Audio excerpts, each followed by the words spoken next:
Olá pessoal, muito boa noite para você que nos assiste aqui na TVT e nos acompanha pela Rádio Brasil Atual. O Revista Brasil TVT começa agora comigo, Cosmo Silva, e com Ana Rosa Carrara. Boa noite, Ana Rosa. Boa noite, Cosmo. Boa noite também a quem nos acompanha. Nesta semana, o presidente Luiz Inácio Lula da Silva, do PT, recriou o Conselho de Segurança Alimentar, o CONSEA, que Bolsonaro tentou destruir. O órgão, um dos responsáveis por tirar o Brasil do mapa da fome da ONU em 2014, estava extinto desde janeiro de 2019, por medida provisória assinada por Bolsonaro. Também nesta semana, o presidente Lula recriou o Bolsa Família com assinatura de uma medida provisória.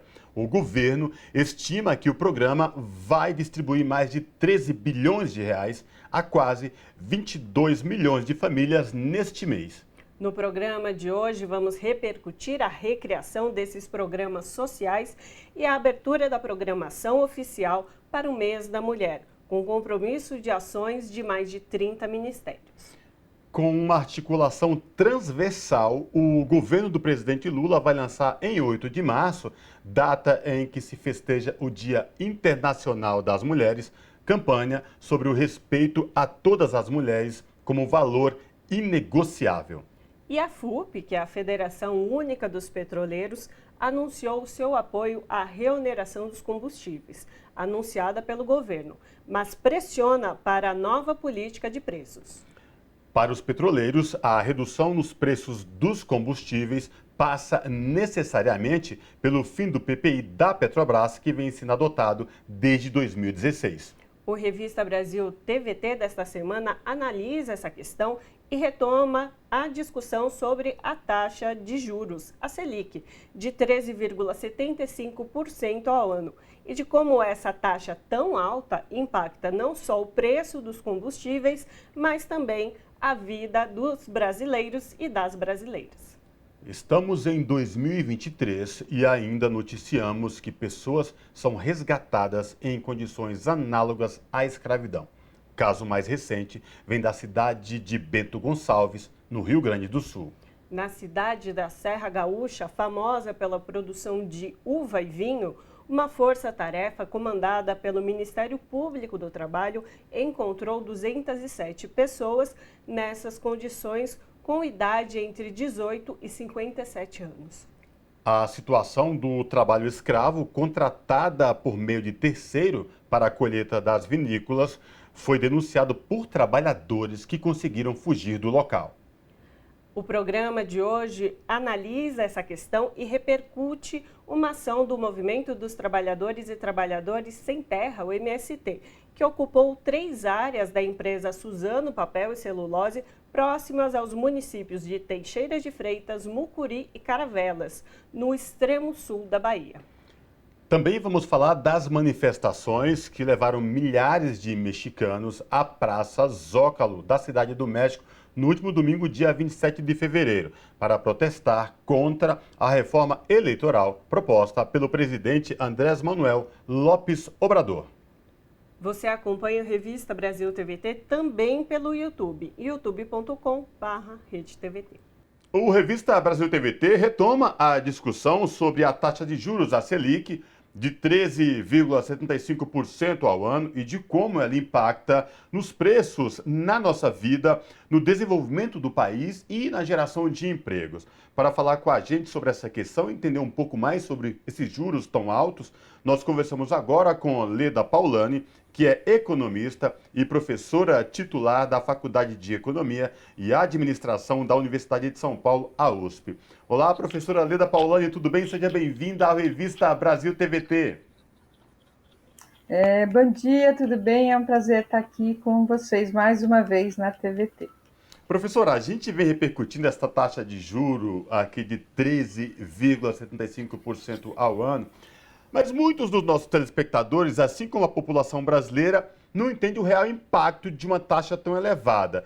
Queria que a senhora pudesse, por favor, trazer para a gente, explicar os impactos e o que significa uma taxa de juros tão elevada de 13,75% ao ano, por exemplo, para a economia do país, o desenvolvimento, geração de empregos, enfim, no impacto da vida dos trabalhadores.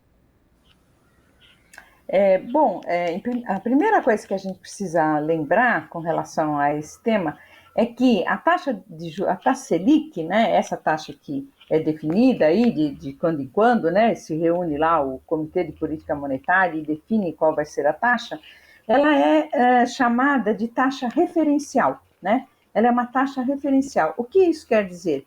Isso quer dizer que ela é um piso das taxas de juros praticadas na economia, né? Todo o espectro de taxa de juros para diferentes tipos de empréstimo, diferentes riscos, diferentes prazos, vai se basear nesta taxa referencial. Então, evidentemente, quanto mais alta ela estiver, mais altas estarão todas as demais taxas de juros.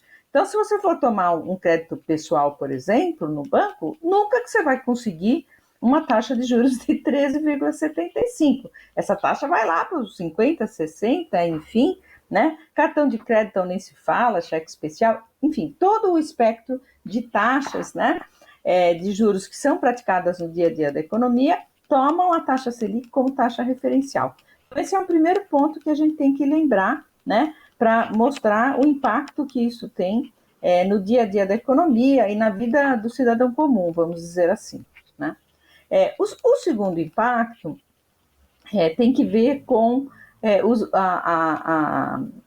as consequências disso para o crédito, né? Evidentemente, com uma taxa de juros tão elevada, não só a tendência é que o volume de crédito se reduza, porque as pessoas, aliás, o nível de endividamento das famílias no Brasil já está muito alto, né? Mas a tendência é que isso se reduza porque as pessoas vão pensar duas vezes antes de tomar um empréstimo com uma taxa de juros tão violenta, né?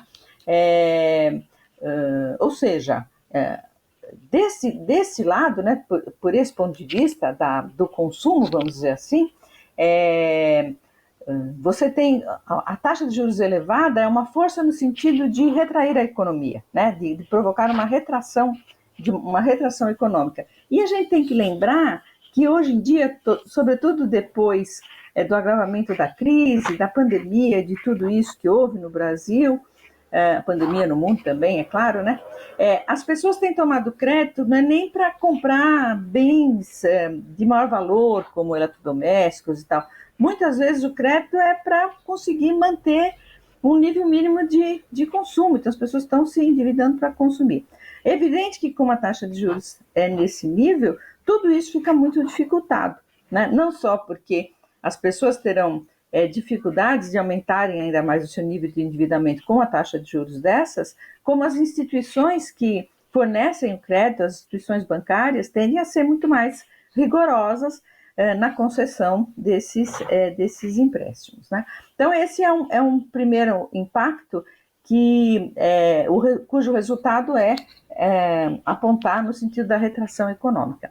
O segundo impacto, que talvez seja mais determinante, ou seguramente é mais determinante, é o impacto que isso tem pelo lado da oferta, pelo lado das empresas, né? Por quê? Porque um empresário, por exemplo, que está pensando lá se ele aumenta ou não a produção, se ele, de repente, amplia sua capacidade produtiva, se ele faz uma inovação tecnológica ou qualquer coisa desse lado do chamado investimento produtivo, né? Ele vai olhar para a taxa de juros, tá certo? Por quê? Porque o retorno que qualquer projeto né, associado ao investimento produtivo tem que trazer é tanto maior quanto maior for essa taxa de referência. Senão ele não vai esquentar a cabeça e vai simplesmente se tornar um rentista e obter renda através de aplicações financeiras, né? Ora, então isso aponta para uma dificuldade ainda maior na decisão sobre os investimentos produtivos. Então, seja pelo lado da demanda que vem por parte do cidadão comum, das famílias, seja por la demanda por bens de consumo durável, mesmo automóveis, seja pelo lado da demanda por bens de capital, por investimento produtivo que vem do lado das empresas, uma taxa de juros dessa forma elevada, ela é mais alta do mundo, né? A segunda maior é metade dessa, só para ter uma ideia, né? Metade não, é um terço dessa, a taxa de juros do México. o impacto é brutal. Então, é muito difícil. O presidente Lula teria que ser um mago, assim, daqueles do Mágico de Oz, para bater a varinha de condão assim e fazer a economia crescer. Não tem saída, né, com uma taxa de juros nessas alturas.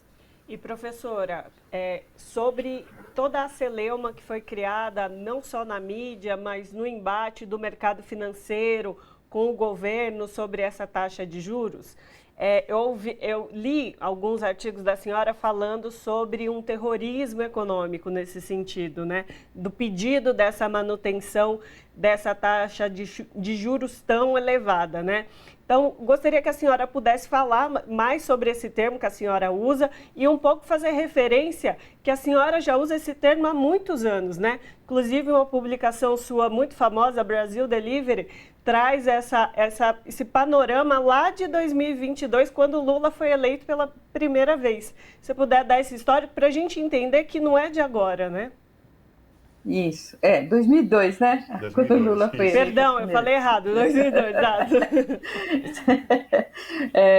Então, olha, existe de fato isso que eu chamo de terrorismo econômico, que é uma prática recorrente dos chamados mercados. Porque, veja, de um lado, a gente não pode negar que os agentes financeiros têm poder.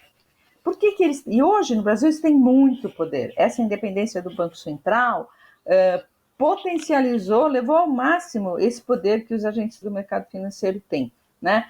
Por conta da formação das chamadas expectativas, tá? Então, mas eu já falo disso mais à frente, se vocês quiserem.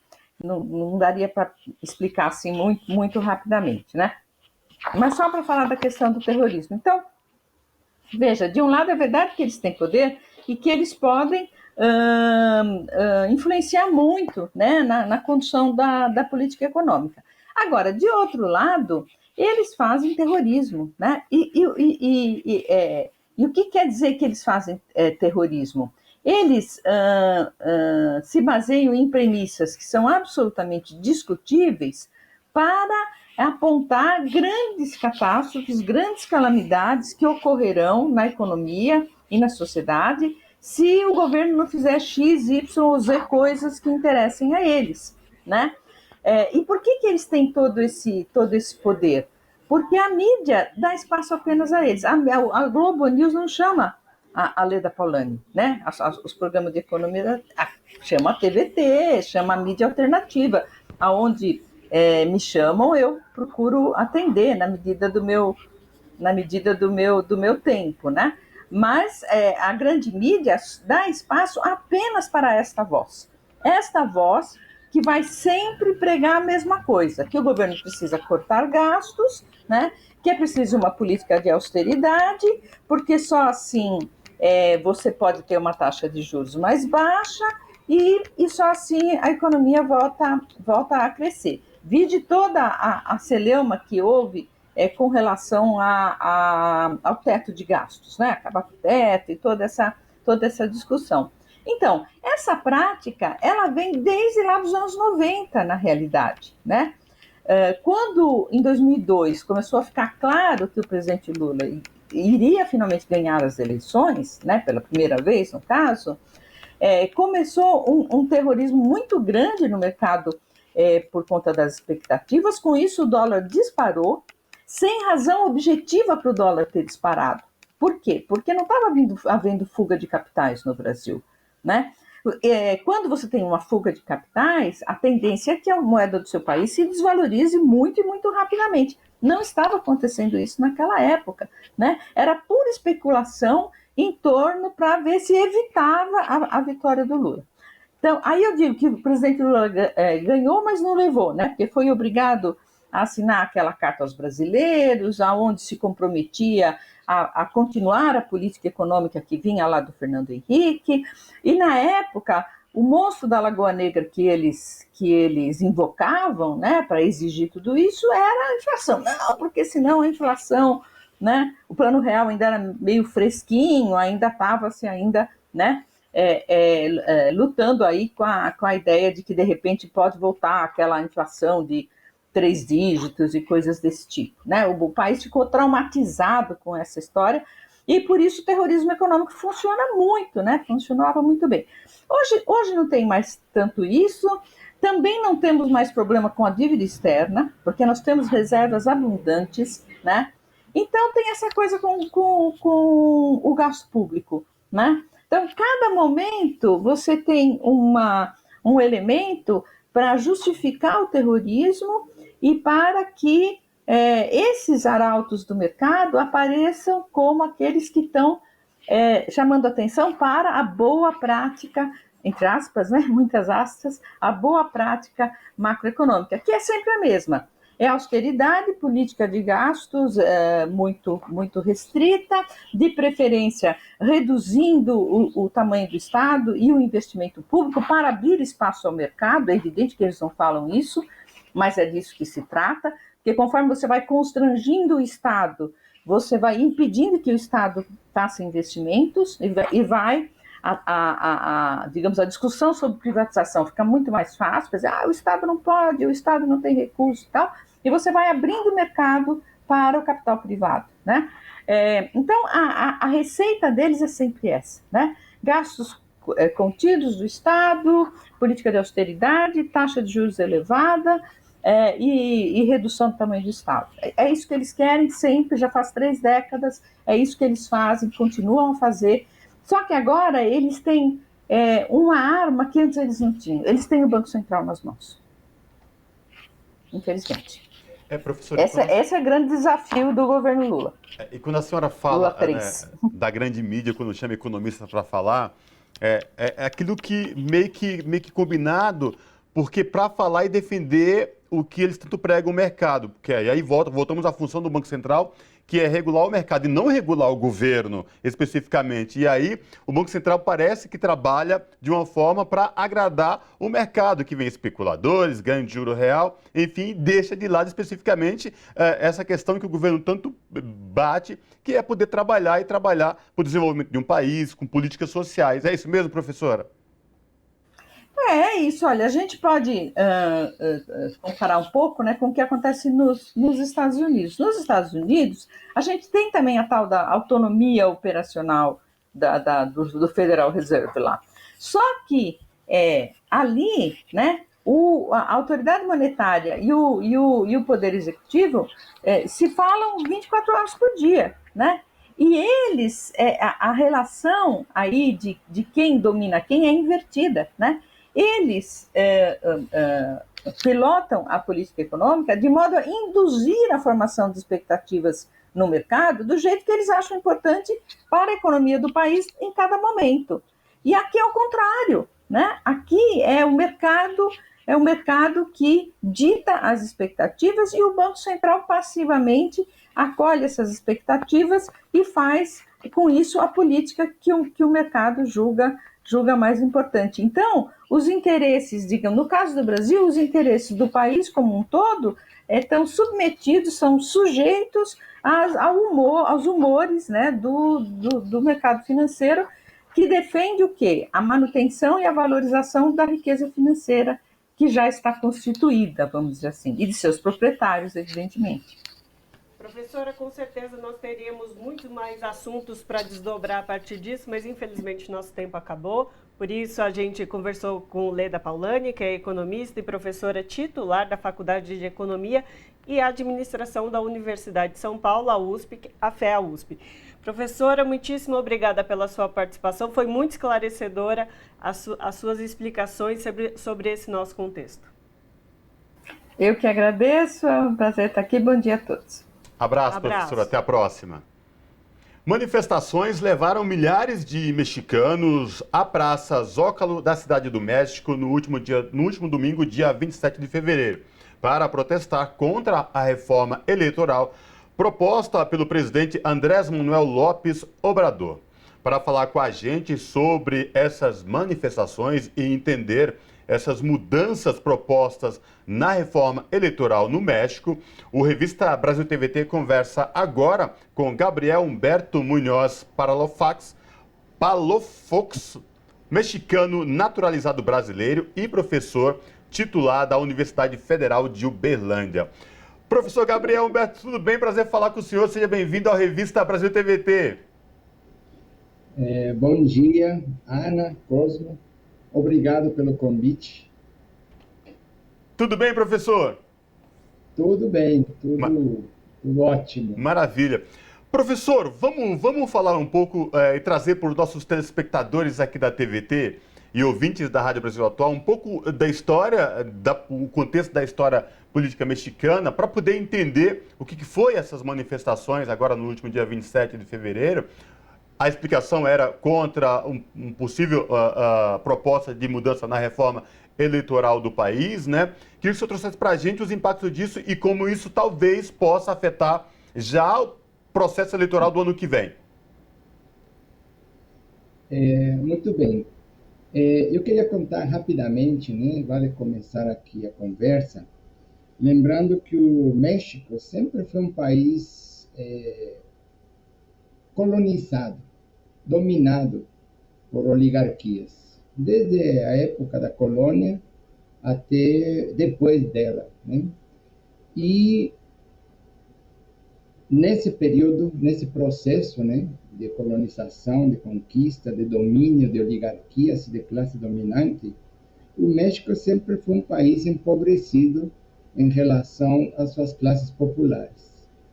Eu queria aqui também lembrar que já no século XIX, século XX, né, nós tivemos uma época muito difícil, né, o porfiriato, chamado de porfiriato, né, muita pobreza, e isso levou à Revolução Mexicana no ano de 1910.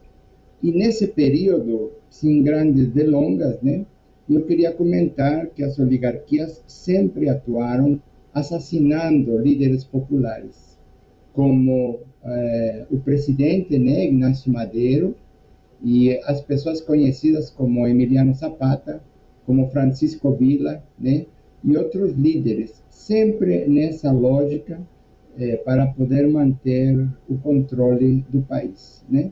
Então, considerando que a história reconhece que a Revolução Mexicana terminou em 1920, né, o fato é que, apesar de terem morrido mais de 1 milhão de pessoas nesse conflito, o México continua a ser governado durante todo o século XX e parte desse século XXI pelas mesmas oligarquias locais e sua classe dominante.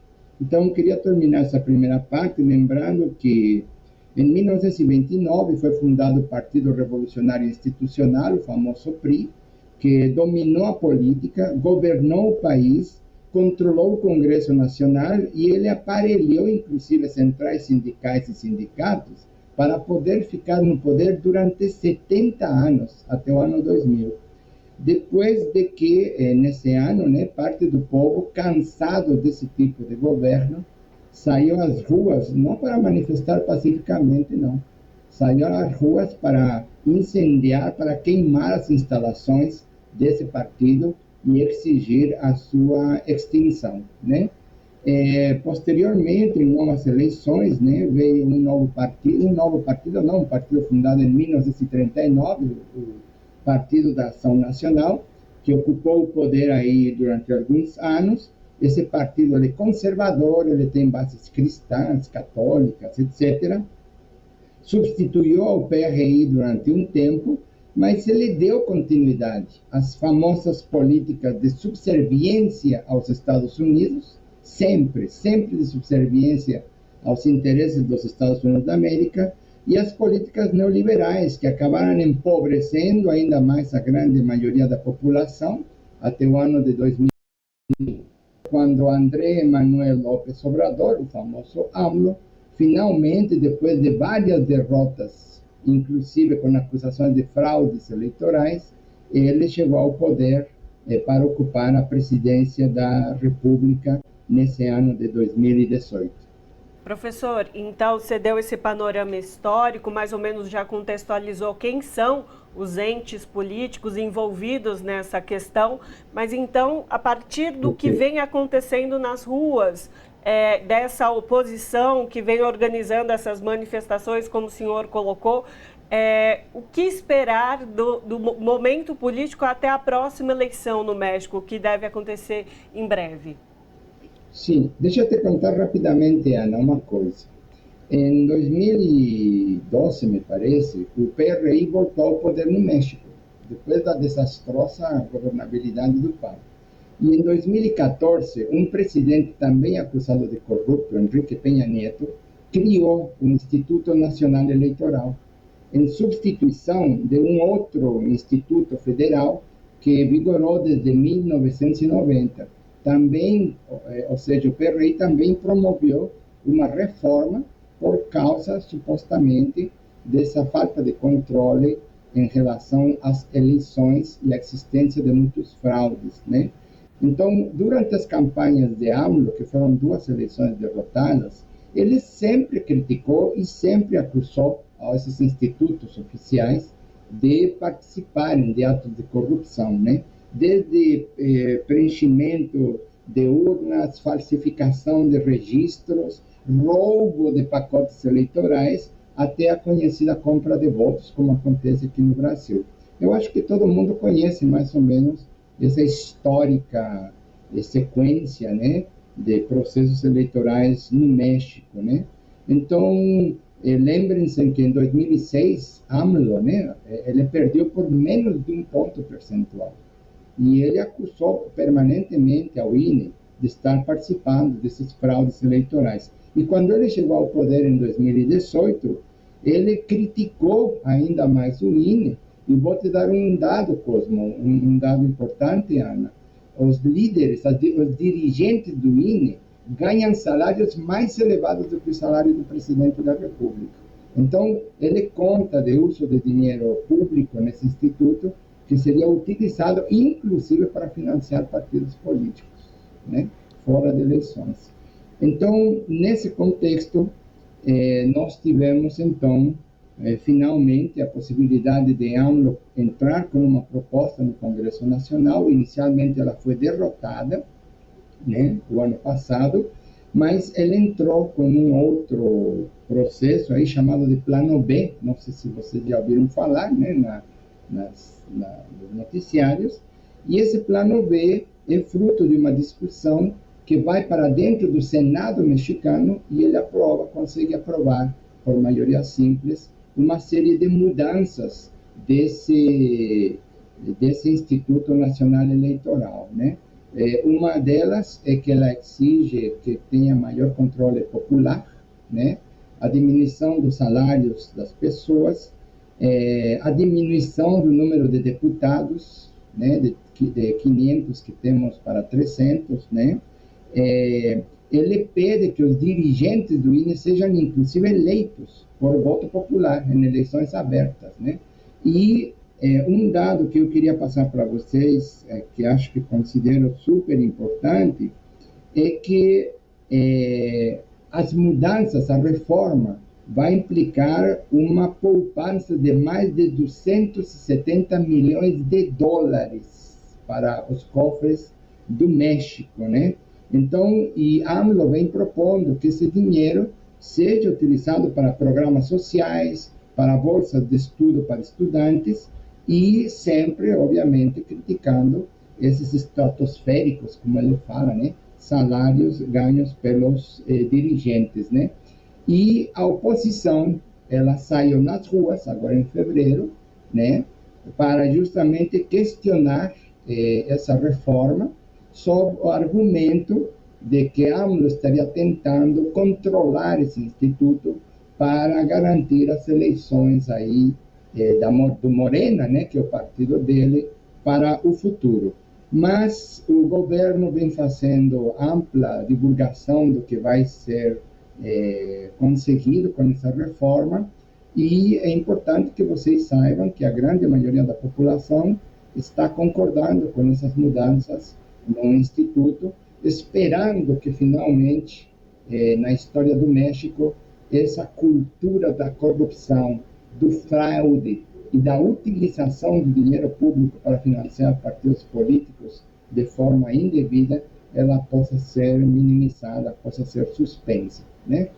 As últimas pesquisas que eu tenho acompanhado, né, do meu país e conversando com meus familiares, apontam uma aprovação muito significativa de AMLO, mas também, assim como acontece aqui no Brasil com os bolsonaristas, né?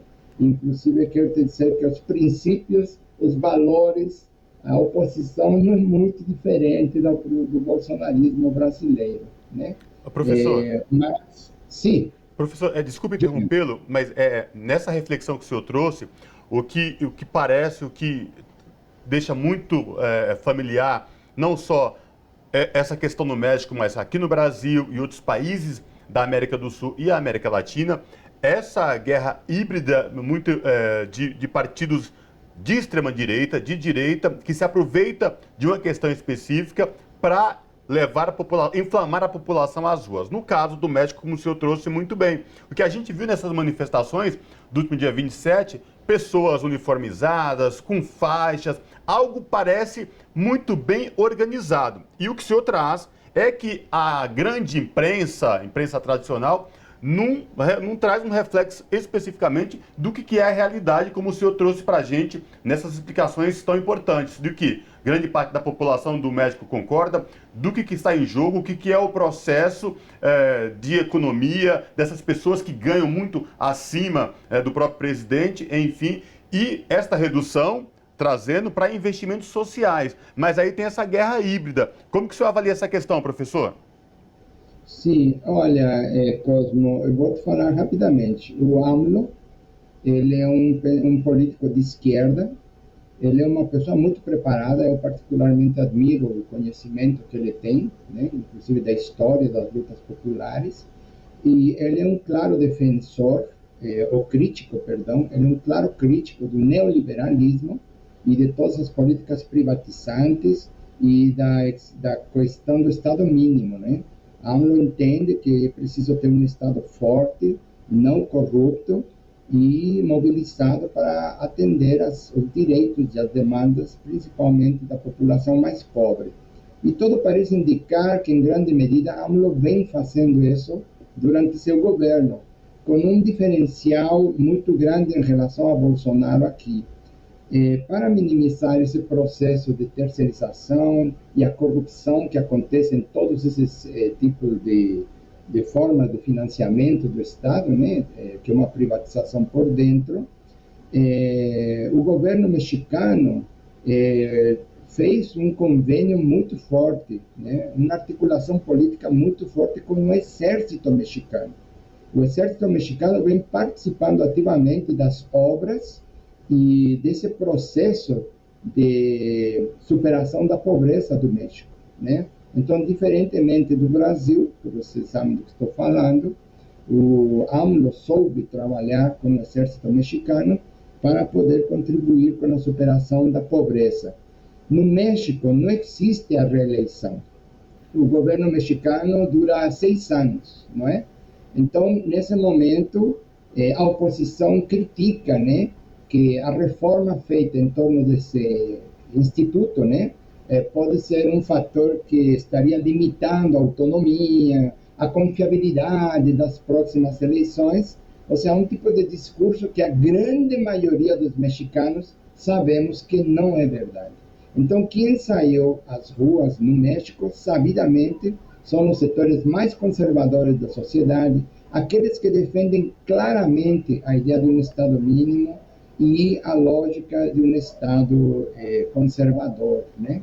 Então, essa luta de classe está presente no México, mas nesse momento posso dizer para vocês com muita tranquilidade, inclusive AMLO convidou a Lula para ir para o México. O presidente mexicano tem feito um trabalho que tem contribuído em muito para a superação da pobreza e a recuperação de alguns direitos fundamentais, como a questão da saúde e da educação nesse país. Professor, infelizmente o nosso tempo acabou. A gente agradece imensamente que o senhor tenha trazido todo esse contexto e toda a sua análise e também a realidade que está se passando lá no México. Conversamos com o Gabriel Humberto Munhoz Palatos, que é mexicano, naturalizado brasileiro e professor titular da Universidade Federal de Uberlândia.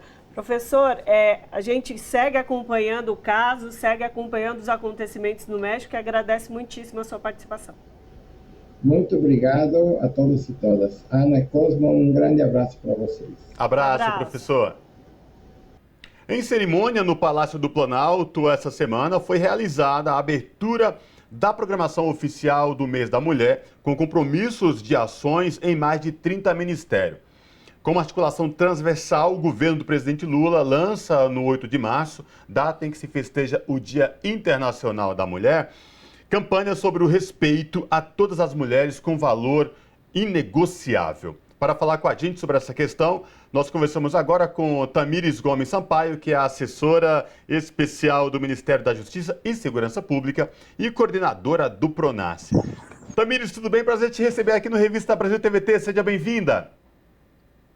Muito obrigada, para mim é um prazer estar aqui com vocês. Maravilha.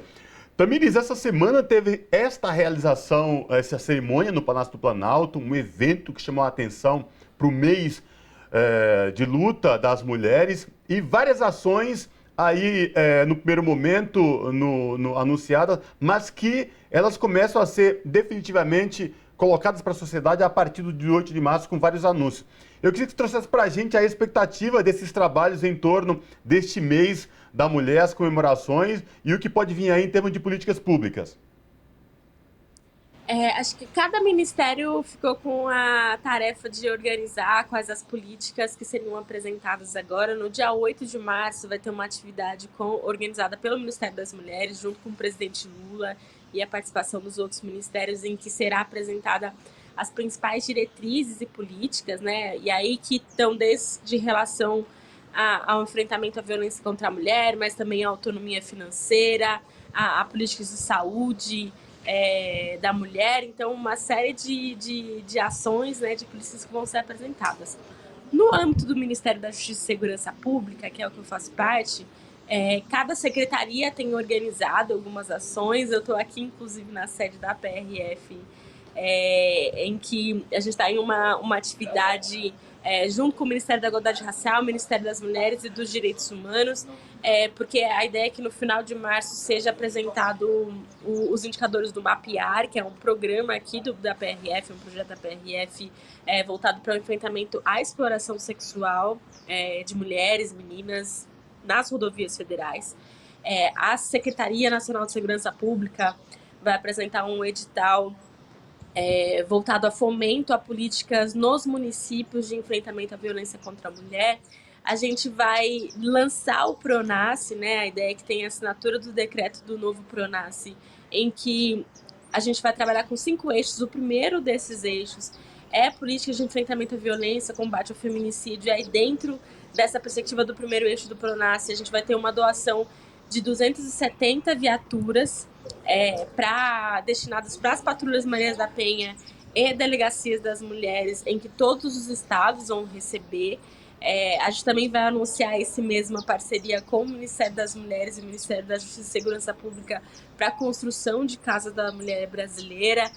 A Secretaria Nacional de Políticas sobre Drogas vai lançar um edital, um grupo de trabalho interministerial voltado para essa temática da mulher no âmbito, né, da política sobre drogas. A Senapem vai lançar um edital para o CAP, que é voltado para a construção, oficinas, para a construção de absorventes dentro do âmbito dos presídios. Então, assim, cada secretaria, né, do Ministério está construindo uma ação. A Secretaria de Acesso à Justiça também vai ter uma atividade no dia 15 de março. A Secretaria de Justiça vai organizar uma ação voltada para mulheres refugiadas, imigrantes e apátridas, em articulação com a CONARE. Então, no âmbito do Ministério, a gente está organizando bastante ações. E Tamires, você que é super atuante, sempre foi muito atuante no movimento estudantil, movimento da população negra, antirracista, eu já vi declarações suas falando sobre a interseccionalidade das lutas, né? A luta de raça, de classe, de gênero, elas precisam andar concomitantes, né? Elas precisam se interligar para fazer sentido nessas políticas públicas. Pensando nessa sua colocação, eu te pergunto como que você imagina também, se é possível entender que as políticas também de combate à fome, combate à miséria, também impactam na vida das mulheres negras, de uma forma diferenciada, levando-se em consideração que elas são a maioria da população da extrema pobreza e que passam fome. Sem sombra de dúvidas. Inclusive o PRONASSE, que é esse programa que eu coordeno hoje, Programa Nacional de Segurança Pública com Cidadania. A base da segurança pública com cidadania é entender que é através da garantia de direitos, do combate à desigualdade, ou seja, né, do combate à fome, do acesso à alimentação saudável, do acesso à educação, à cultura, emprego, moradia digna, que a gente constrói segurança.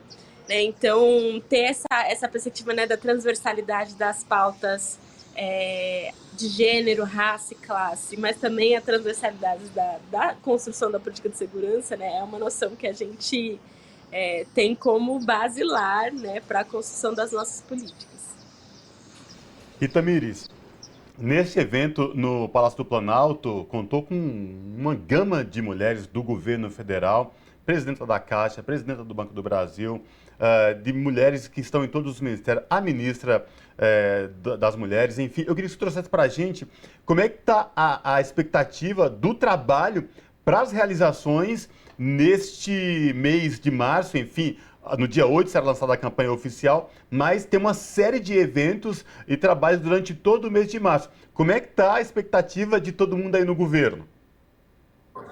Não, tem. Essa é uma prioridade nossa das ações. A gente já está desde o final de janeiro se reunindo para organizar tanto as entregas, né, para ter questões concretas que possam ser entregues no próprio dia 8, né, no ato do dia 8 e nos outros que vão acontecer na sequência, mas também para organizar a programação durante o mês de março como um todo, né, que começou no dia 1º naquele encontro, café da manhã, junto com as ministras, né, e a primeira-dama Janja, mas que vai seguir o mês de março até o final e continua, né? Porque aí, a partir do mês de março, a gente tem uma série de calendários, né? No mês de julho, a gente tem o Dia Internacional Latino-Americano das Mulheres Negras, Latino-Americanas e Caribenhas. A gente tem, no final de novembro e início de dezembro, a campanha, né, os 10 dias de ativismo contra a violência contra a mulher, né, de combate à violência contra a mulher, que vai até,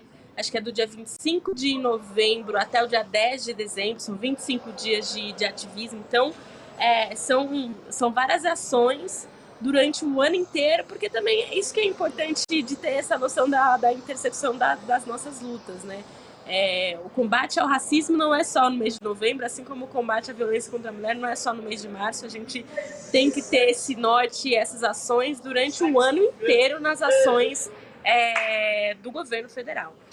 E Tamires, não posso deixar de perguntar sobre a ministra Aniele Franco, que foi indicada pela Times como uma das mulheres mais importantes, né, do mundo. O que é essa referência dessa mulher, uma mulher negra brasileira, lutadora, vinda de uma periferia? O que isso representa para a nossa população, para nós mulheres, para a população negra? Não, ter a Aniele Franco como a nossa ministra da Igualdade Racial, eu acho que é de um símbolo e de uma fortaleza muito grande. E esse anúncio da Times, né, 2 semanas antes, né, do aniversário, né, do dia 14 de março, que é o marco do assassinato, do brutal assassinato contra a Marielle Franco, acho que também é significativo e é simbólico, né? A gente está passando de um Brasil em que Marielle foi brutalmente assassinada para um Brasil em que a gente tem a Aniele Franco, ministra da Igualdade Racial, em que as nossas lutas são prioridades, em que o enfrentamento ao racismo estrutural é um foco do governo, em que a proteção, né, das nossas mulheres negras na política também é uma questão central.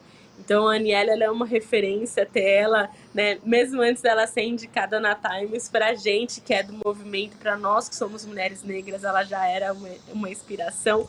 Que bom que agora o mundo inteiro vai poder conhecer e acompanhar essa trajetória. E Tamires, quando a gente fala dessa pauta especificamente deste mês da campanha contra a violência, trazer à luz tudo o que vem acontecendo e que o respeito a todas as mulheres como um valor inegociável, também ele passa pela questão de valorização do trabalho e da capacidade das mulheres.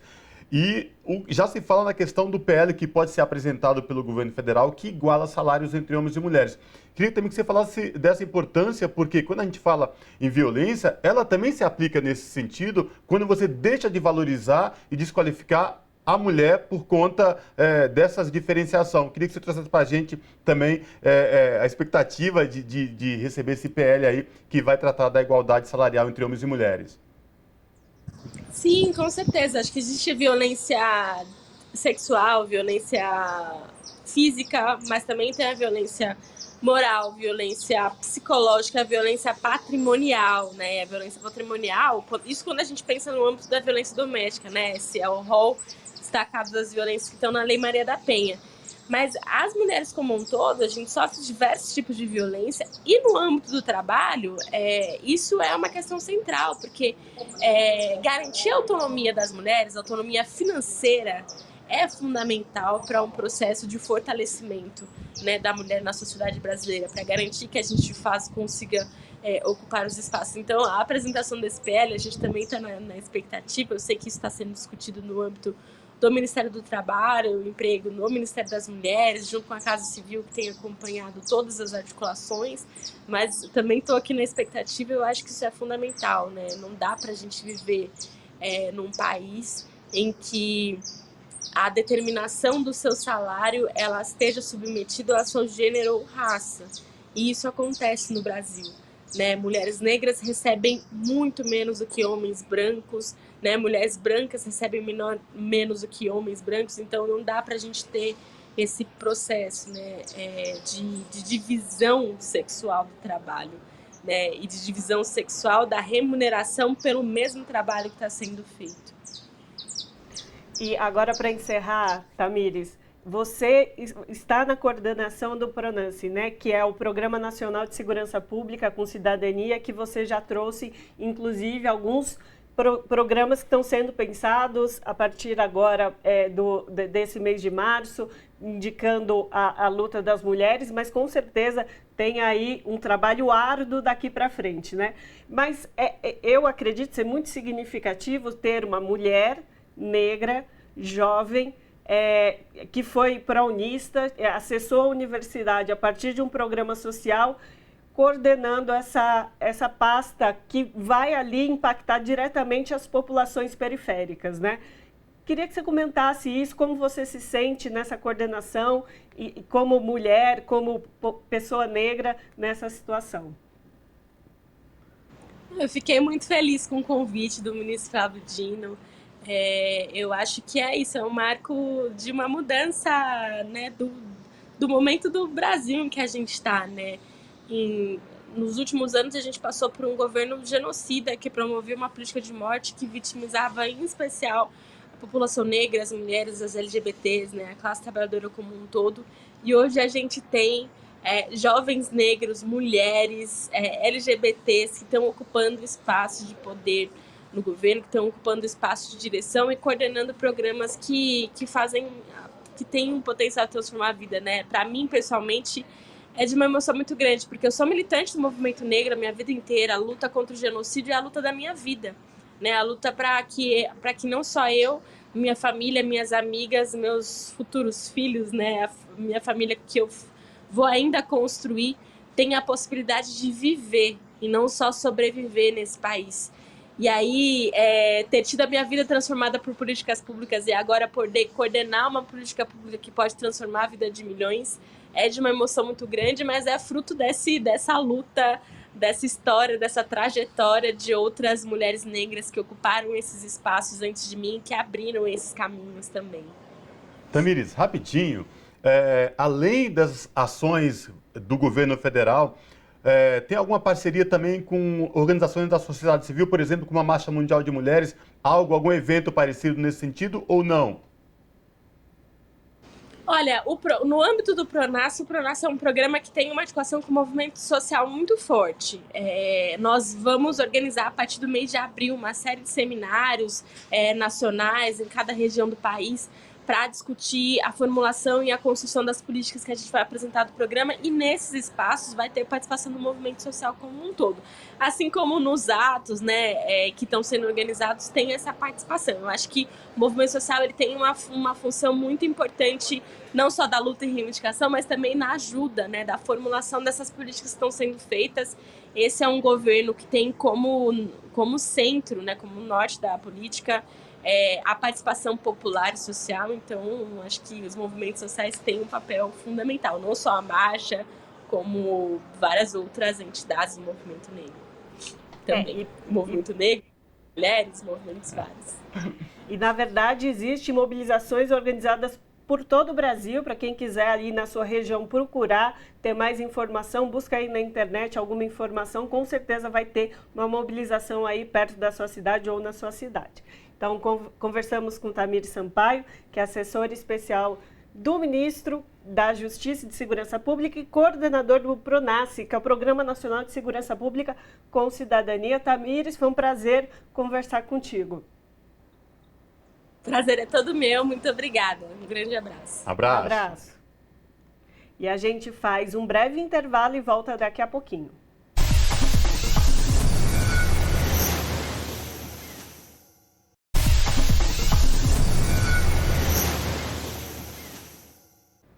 De volta com Revista Brasil TVT, aqui na TVT e também na Rádio Brasil Atual. Uma ação do Movimento dos Trabalhadores Rurais Sem Terra, que é o MST, ocupou 3 áreas da empresa Suzano Papel e Celulose, próxima aos municípios de Teixeira de Freitas, Mucuri e Caravelas, no extremo sul da Bahia. Sobre essa questão, nós falamos agora com Eliane Oliveira, que é da direção estadual do MST, lá no estado da Bahia. Eliane Oliveira, tudo bem? Prazer te receber aqui no Revista Brasil TVT. Seja bem-vinda. Tudo bem, obrigada. Maravilha. Eliane, vamos falar um pouco dessas ocupações do MST, nessas áreas especificamente, cidades do extremo sul da Bahia. O que levou o MST a fazer essas ocupações e o porquê delas especificamente nessa região da Bahia?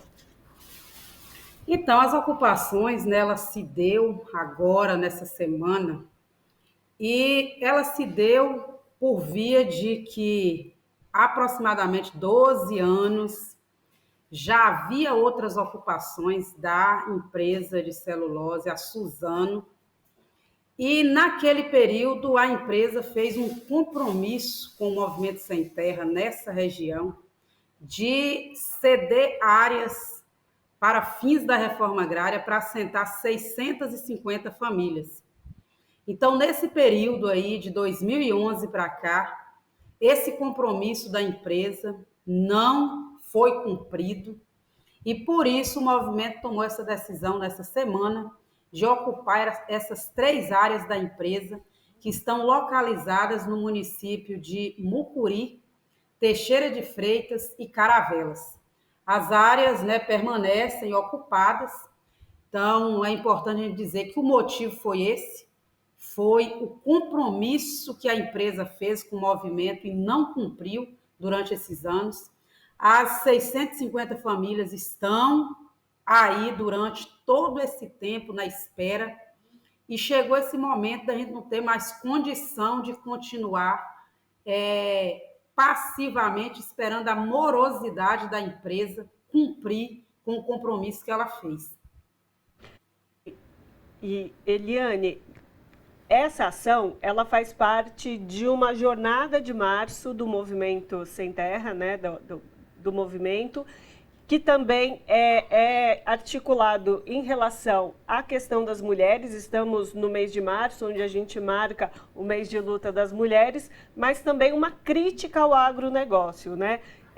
Essas 2 vertentes aí nessa grande jornada nesse mês de março que o movimento está organizando.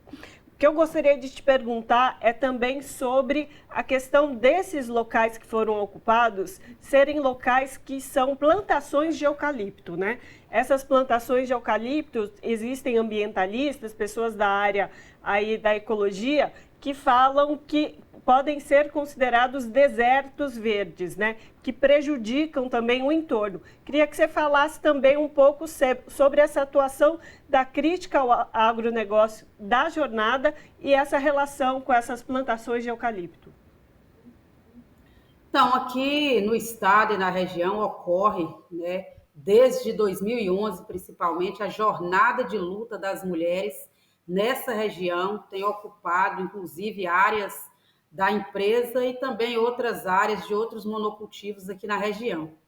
Mas essa jornada de luta que nós iniciamos essa semana ainda não fazia parte da jornada de mulheres, né, do março aqui na região. A gente vai iniciar a nossa jornada aí a partir da semana que vem. Essas 3 ocupações, elas se deu por conta desse passivo, dessa falta de compromisso da empresa em cumprir com assentar essas 650 famílias que estão na espera. De fato, aqui na região, é um deserto verde mesmo. Mais de 70% das áreas aqui, elas estão nas mãos das papeleiras. São 2 fábricas aqui na região e as áreas estão. A gente vem dizendo, né, que a Suzano, ela possui mais de 900 mil hectares de terras estão nas mãos dela. Isso significa um plantio de mais de 500 milhões de mudas todos os dias nas áreas dessa empresa. A gente dizer isso é dizer que a questão ambiental ela é gritante. O problema hídrico na nossa região, aqui do Extremo Sul, é algo que a gente vem ao longo dos anos também travando essa denúncia aí, né, nos municípios, porque ela está em vários dos municípios aqui dessa região. São problemas hídricos, econômicos e sociais, porque faz mais de 3 décadas que a empresa está instalada nessa região. Então, imaginemos nós que o lucro ele não fica aqui. Então, qual é o custo dessa empresa? O custo é a pobreza, é o rastro de miséria que tem deixado nessa região aqui do Extremo Sul.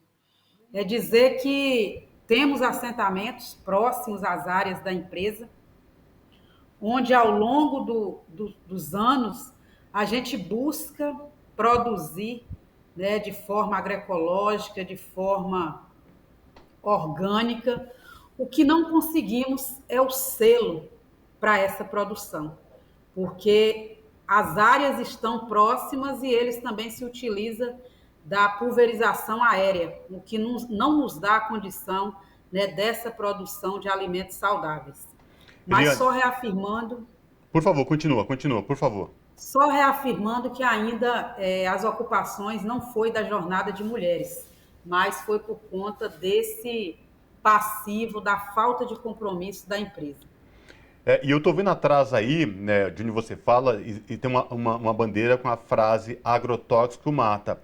E exatamente nessa linha, você falando das preocupações aí da pulverização de agrotóxicos, de como isso impacta na produção de alimento saudável que o MST faz e com muita honra. Tanto teve colheita agora recentemente de soja transgênica, total sem agrotóxico, a colheita de arroz orgânico, que bateu mais um recorde aí. E eu queria saber de vocês, como é que a empresa se posiciona quanto a isso, esses agrotóxicos, e a preocupação recebe vocês, falam com vocês, porque insistentemente vocês falam dessa questão dos agrotóxicos. Como a empresa se posiciona a esse respeito? Então, na verdade, não existe esse diálogo direto. O Movimento Sem Terra, ele tem, né, a sua missão e o seu objetivo, que é de produzir o alimento saudável e, ao mesmo tempo, denunciar os impactos que essas empresas vêm causando na região. Então, essa tem sido a nossa tarefa, da denúncia, né, através de audiências públicas provocadas aqui na região, através dos meios de comunicação, mas nós sabemos, ela, como se diz, né, é a maior produtora de celulose do mundo. Então, não é fácil através de uma simples denúncia. Então, a gente não tem esse diálogo direto com ela, mas a gente tem feito essas denúncias para que, de alguma forma, a sociedade tome conhecimento de todos os impactos que a empresa vem causando nessa região e em outras, onde ela, obviamente, está instalada. Eliane, na verdade, segundo informações do Brasil de Fato, a empresa diz que não colocou em prática essa negociação que foi feita com o movimento lá em 2011, porque falta alguns recursos públicos do estado ou do município. A empresa diz isso, segundo aqui informações do Brasil de Fato. Vocês têm algum retorno também do estado, do governo, referente a esse compromisso que a empresa tem de realizar esse assentamento, como você já bem explicou? Então, tem se colocado essa questão. A gente sabe que áreas da própria empresa são áreas devolutas, que cabe ao Estado cuidar dessa parte. Então, o que cabe a nós é organizar o povo, é colocar na terra para que a área seja desapropriada, e cabe à empresa também fazer essa pressão ao governo do Estado e ao governo federal para que essas áreas elas sejam, de alguma forma, desapropriadas e destinadas. A minha pergunta é, em 12 anos, essa é a resposta da empresa de que não cumpriu ainda com o compromisso que ela própria fez de assentar 600 famílias? Eu acho que 12 anos é muito tempo, pelo menos para nós que estamos nas áreas de assentamento esperando, dentro dos acampamentos espremidos, onde as famílias não têm onde produzir, é muito tempo. Então, a pergunta eu devolvo à empresa. Caberá a ela fazer a pressão ao governo, porque quem vai resolver essa questão não somos nós sem terra. É o governo do estado, das áreas devolutas, que a empresa tem se apossado, e são muitas nessa região. Então, essa também são uma das nossas denúncias. Aliás, não, Eliane, só se pronunciou depois que o movimento ocupou essas áreas, que fique claro, porque até então não havia nenhum posicionamento. Mas, Eliane, além dessas áreas também, o movimento ocupou também outras regiões próximas, que também não tinha produção de eucalipto, mas na região da Bahia. Como é que está a situação do movimento no estado da Bahia? Como é que está as ocupações de vocês? Quantas famílias a gente está falando? Enfim, o que você pode falar para a gente aí da luta do movimento no estado da Bahia? Então, na Bahia, ocorreu, né, desde janeiro que vem acontecendo as ocupações na região. Então, só essa semana, dia 1º, aconteceu, né, aliás, dia 28, dia 1º, a outra ocupação das mulheres em uma região da Bahia. A gente fala de aproximadamente 2.000 famílias envolvidas nessas ocupações, principalmente desse ano. São áreas improdutivas na outra região onde o movimento fez as ocupações. Tem circulado nos meios de comunicação que são áreas produtivas, mas também o movimento tem buscado, através de vídeos, mostrar que produção é essa que os donos estão dizendo que tem. E a gente segue nessas ocupações. Dizer também que tem sido grande a ofensiva, né, por parte principalmente dos fazendeiros, porque às vezes a empresa ela busca meios junto ao governo de fazer o diálogo, mas as áreas do latifúndio não funcionam dessa forma. Então, são várias as ameaças que os companheiros têm sofrido nessa região, nessas ocupações, ao ponto da gente também já estar buscando, né, via aí o governo do estado, fazendo essas denúncias do como tem se dado por lá esses enfrentamentos aí direto dos fazendeiros ao movimento sem terra. Não tem sido fácil, né, aqui no estado as ocupações. E Eliane, aproveitando agora, a gente está falando desse contexto dessas ocupações, que você fez um esclarecimento, então, de que não faz parte ainda das jornadas de lutas de março do movimento, foi anterior ao início dessas jornadas, porque inclusive foi no mês de fevereiro, né? A ocupação foi realizada no mês de fevereiro. Aqui só, então, refazendo uma colocação que eu fiz. Mas gostaria de te perguntar, então, sobre essa jornada de luta aí na Bahia. O que está sendo planejado, quais são as ações, para além das ocupações, o que mais o movimento está organizando junto aos seus assentados e aos seus membros? Então, o março aqui na Bahia, né, há aproximadamente 11 anos, ele tem sido esperado por nós mulheres a partir, né, do ponto de vista da organização da ocupação da terra, processo de formação, de estudo. Então, há sim um planejamento sobre isso, haverá sim também ocupações com as mulheres no estado da Bahia. A gente tem feito aí o nosso planejamento, as nossas reflexões, e o que eu posso dizer é que haverá ocupações sim no estado da Bahia, agora no março, nos próximos dias, não só na região do Extremo Sul, mas na Bahia. Eliane, para finalizar, mês de março, você, liderança de um dos maiores movimentos sociais desse país, mulher negra, ativa nas lutas, literalmente. Como é que é lidar com isso diariamente? A gente sabe que dentro do movimento não tem muito essa questão de enfrentamento contra o fato de uma mulher negra ser liderança. Como é que é para fora do movimento se impor e lidar diariamente, tem que lidar com essas questões, Eliane? Aproveitando que estamos no mês de março. Então, é uma pergunta bastante instigadora, motivadora, né? Porque sabemos que enquanto mulher nesse país, sempre temos que impor, às vezes, para poder ocupar o nosso espaço de mulher.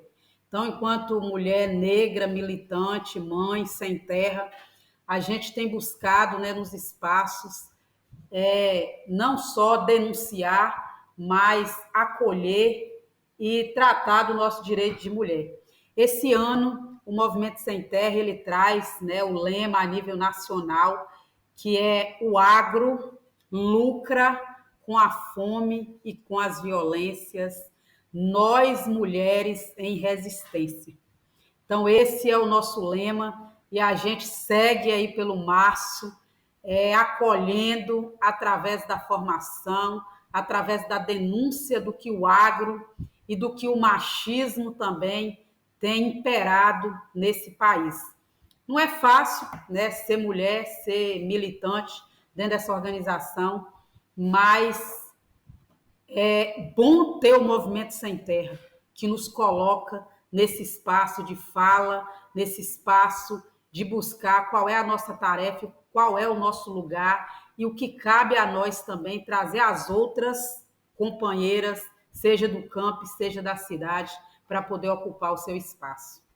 Perfeito. Conversamos com Eliane Oliveira, que é membro da direção estadual do Movimento dos Trabalhadores e das Trabalhadoras Sem Terra na Bahia. Eliane, muitíssimo obrigada pela sua participação e por compartilhar com a gente todo o contexto e a realidade do que tem sido as ocupações aí na Bahia, que tem repercutido na imprensa, mas aqui você trouxe todos os dados e fatos. Muito obrigada.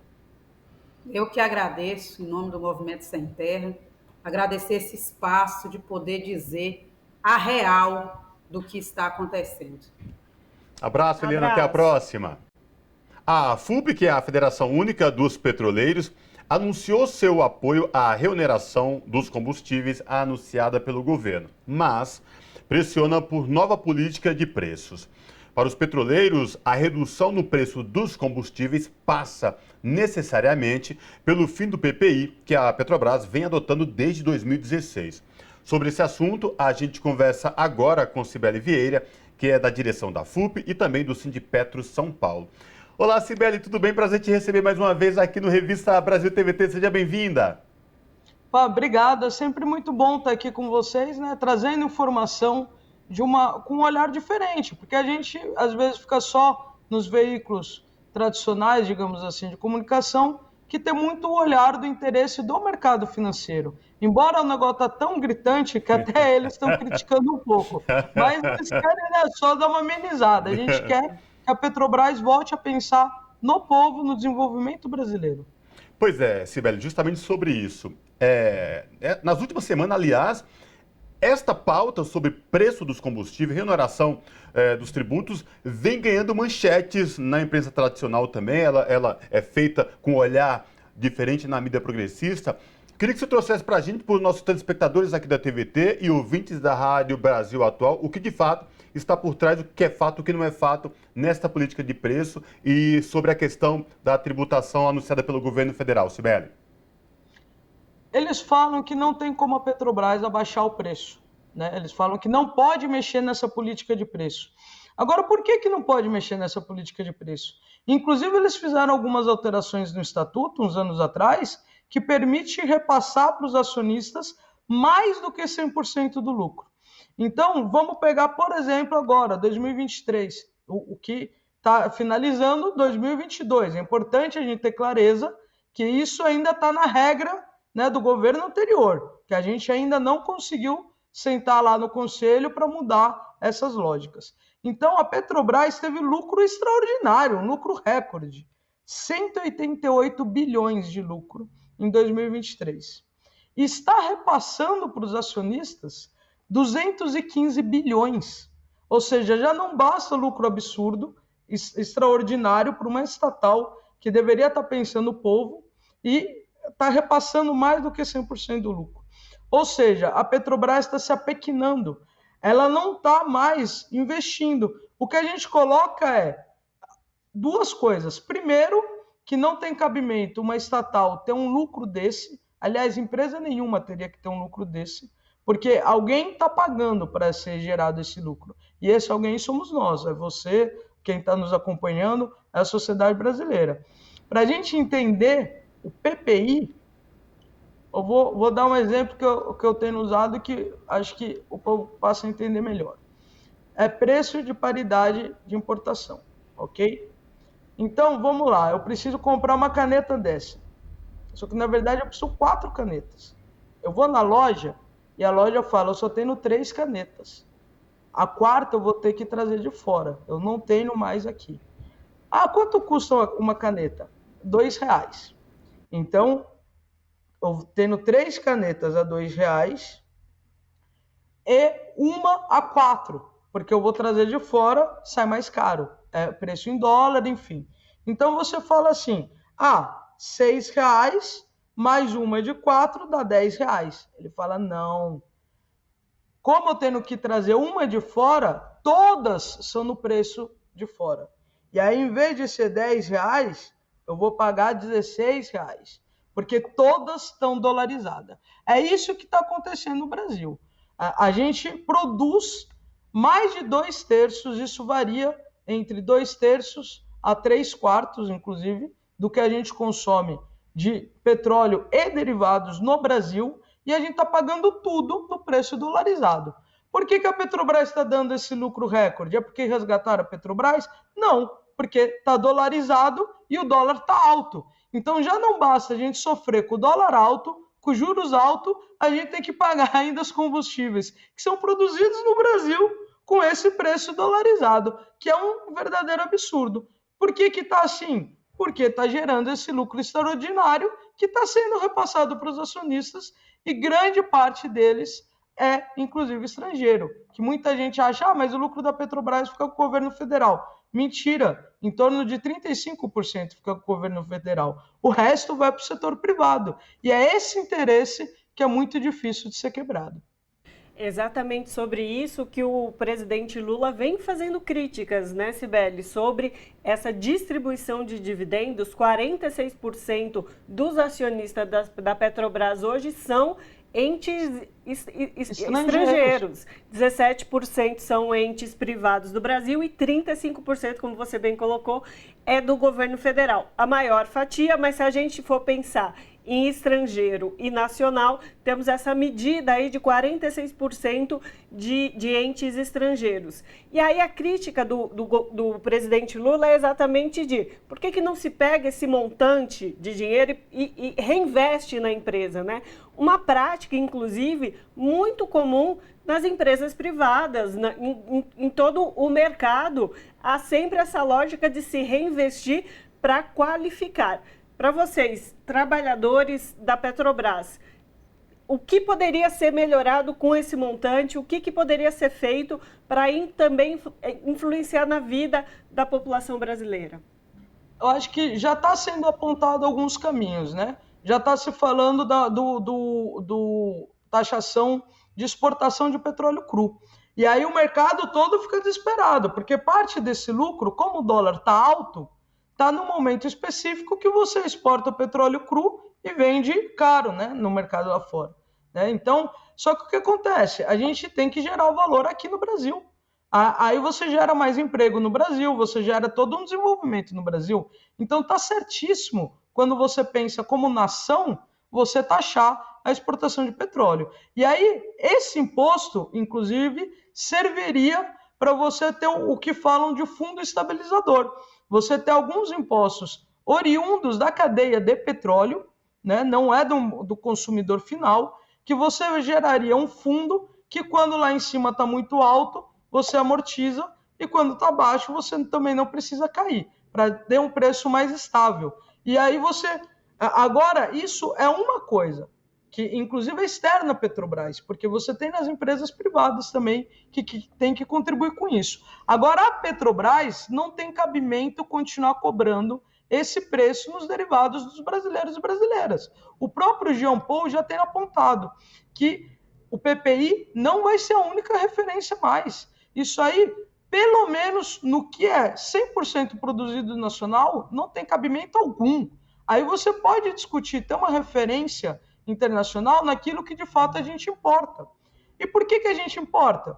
Porque não concluíram as refinarias. Então você tem que pegar esse valor que você consegue, ninguém está falando da Petrobras gerar prejuízo, ninguém está falando dela não gerar uma riqueza suficiente para ela continuar crescendo, para ela voltar a crescer, né? Porque eles estavam sucateando a empresa. O que a gente fala é o quê? Você tem que gerar uma riqueza para conseguir, sim, investir na prospecção de novos campos de petróleo, inclusive, investir em refinarias para a gente parar de ter que importar. Se a gente concluir Abreu e Lima, concluir Comperd, as obras que foram paradas, não tem mais que importar derivados. Aí é tudo nacional. Então, a Petrobras precisa voltar a ser uma empresa que pense grande, que pense no desenvolvimento nacional, nas necessidades do povo brasileiro e não ficar nesse absurdo que nem eles conseguem sustentar isso. É a empresa segunda no mundo que mais está pagando dividendos. Não, isso considerando todas as privadas. Não tem cabimento uma coisa dessas. Tem que parar de onerar o povo brasileiro em pagar combustíveis dolarizados e a riqueza gerada, investir na empresa, no refino, no fertilizantes, na diversidade da matriz e na transição energética justa. Cibele, diante disso que você falou, uma das alternativas anunciada pelo governo, que é a taxação do petróleo cru, para tentar dar uma segurada aqui exatamente nos preços dos combustíveis. E mais, quando você falou dos dividendos, aí, recorde absurdos para acionistas, me chama a atenção no que diz respeito a recuperar o papel da maior estatal brasileira, de uma das maiores empresas do mundo, o papel social dela e a responsabilidade dela dentro do próprio país, para o desenvolvimento do país. Como que a FUP, como os trabalhadores trabalham essa questão e, enfim, se mobilizam para resgatar esse papel social histórico da Petrobras que foi esquecido? É importante a gente deixar claro que tem duas coisas, né? O papel do Estado em regulamentar o setor, e aí a gente está falando desses fundos de estabilização, a taxação da exportação, só que isso não exime a Petrobras de ser impulsionadora e de pensar uma outra política interna, né? Então, assim, as duas coisas são complementares. Você não pode fazer só um e nem só o outro. né? Elas são complementares. E nós, petroleiros e petroleiras, nós estamos desde 2015, porque antes do golpe de 2016, eles tiveram que paralisar a Petrobras, né? Tem toda a discussão também do conteúdo local, quando vai fazer uma plataforma, essas obras, né? Seja da transição energética, seja refinaria, nós vamos fazer aonde que vão ser fabricadas as plantas, de fato, né? Nós vai trazer de fora ou nós vamos voltar a produzir aqui dentro? Então, você tem toda uma discussão que é uma cadeia que tem um potencial de geração de emprego enorme, mas não é um emprego minha petroleira concursada. O grosso do emprego é na cadeia como um todo. E aí você tem que ter a regulamentação do setor, qualquer empresa que for atuar no Brasil tem que ter um conteúdo local e você tem que ter a Petrobras apoiando e falando que é possível fazer isso, igual foi no passado, e servindo de exemplo e fazendo, né? E aí, a discussão nossa desde 2015 não tem sido tão voltada em torno do acordo coletivo. É justo os trabalhadores reivindicarem a sua fatia na riqueza gerada pela empresa, só que o desmonte está tão forte que o nosso principal embate tem sido em defender a Petrobras como patrimônio público, né? E esse papel social. A gente sabe que quando a gente tem uma gestão da Petrobras que pensa nela como impulsionadora de um projeto de país, essa mesma gestão tem um olhar de valorização dos trabalhadores. Não tem uma dicotomia em relação a isso. As coisas caminham junto. A empresa que quer se desmontar, quer se vender, igual foi nesses últimos anos, é uma empresa que sucateia nosso dia a dia.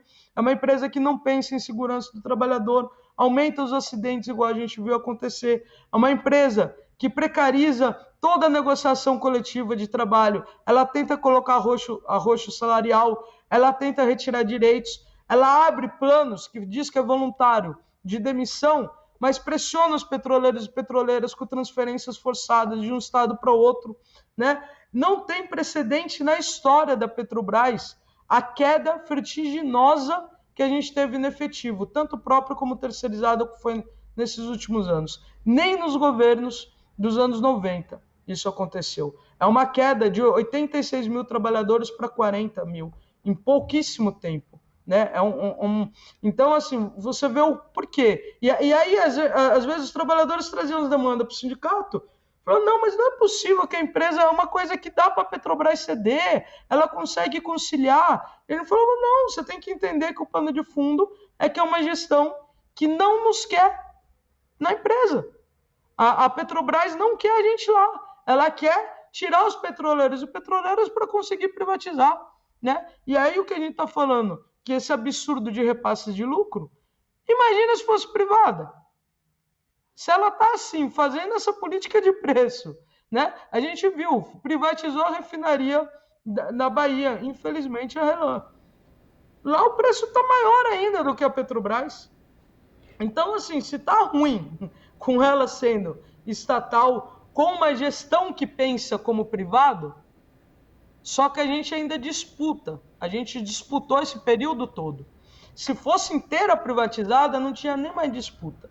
Agora a gente está no momento de retomada. A gente ainda, o João Paulo já sentou lá na presidência, mas não conseguiu trocar ainda os acionistas, né, o conselho de administração, uma série de mudanças que demora mesmo. A gente sabe que tem um processo, tem toda uma governança que tem que ser respeitada, tem seus limites, mas tem que ser respeitada no máximo possível. No que fizer sentido ser respeitada, tem que ser respeitada. E a gente sabe que a gente vai mudar, já está mudando.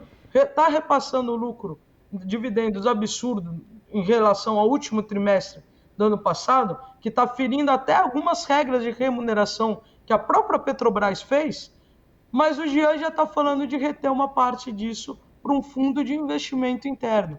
Então você vê que já é uma outra visão. Né? A gente também não consegue chegar mudando tudo, mas a gente já conseguiu ir mudando algumas coisas.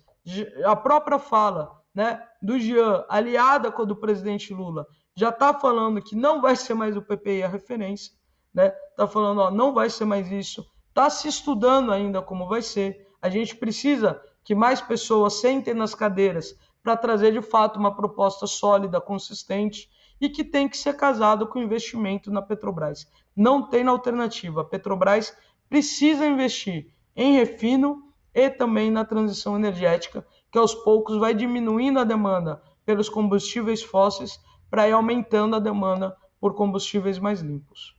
E aí a minha pergunta é, Cibele, para que isso aconteça, para que isso se torne realidade, qual é o papel de cada cidadão e cada cidadã, a pessoa que está nos assistindo, nos ouvindo, o que ela pode fazer para colaborar com esse caminho que você nos trouxe? Eu acho que grande parte a gente fez nas eleições, né? Eu acho que o principal embate foram essas eleições. E a gente viu quanto apertado foi esse resultado. E aí a gente não pode descer a guarda, a gente tem que continuar cobrando. Só que a gente tem que entender o momento político que a gente está. Porque a gente está numa complexidade que a gente tem que continuar cobrando para não deixar o mercado puxar a Petrobras para tentar manter do jeito que está. Só que a gente também tem que entender que a gente ainda não conseguiu ocupar todos os espaços. Porque senão a nossa cobrança não pode servir para enfraquecer o Lula e o Jean nesse momento. Tem que ser uma cobrança que fortaleça eles para conseguir, com o apoio popular, ter a força necessária para lutar contra esse nível de interesse que a gente está falando. Gente, 215 bilhões de dividendos. O mercado não vai abrir mão disso facilmente. Tem que ter a pressão popular. Só que a gente tem que saber quem é de fato os adversários, os inimigos, e quem é que está lá tentando mudar e ainda não deu tempo para conseguir mudar. E aí a gente tem que fazer o nosso papel, né? Que é, inclusive, estar aqui fazendo esse debate, trazendo toda essa reflexão para as pessoas em geral. É isso, então conversamos com Cibele Vieira, que é da direção da FUP, que é a Federação Única dos Petroleiros, e também da Sindipetro São Paulo. Cibele, muito obrigada pela sua participação conosco aqui hoje, sempre muito esclarecedora. Obrigado aí, agradeço o espaço. Abraço. Abraço. E a gente faz um intervalo agora e volta daqui a pouquinho.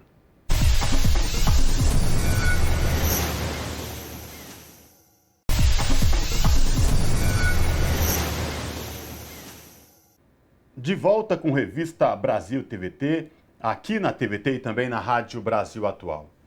Estamos em 2023 e ainda noticiamos que pessoas são resgatadas em condições análogas à escravidão. O caso mais recente vem da cidade de Bento Gonçalves, no Rio Grande do Sul.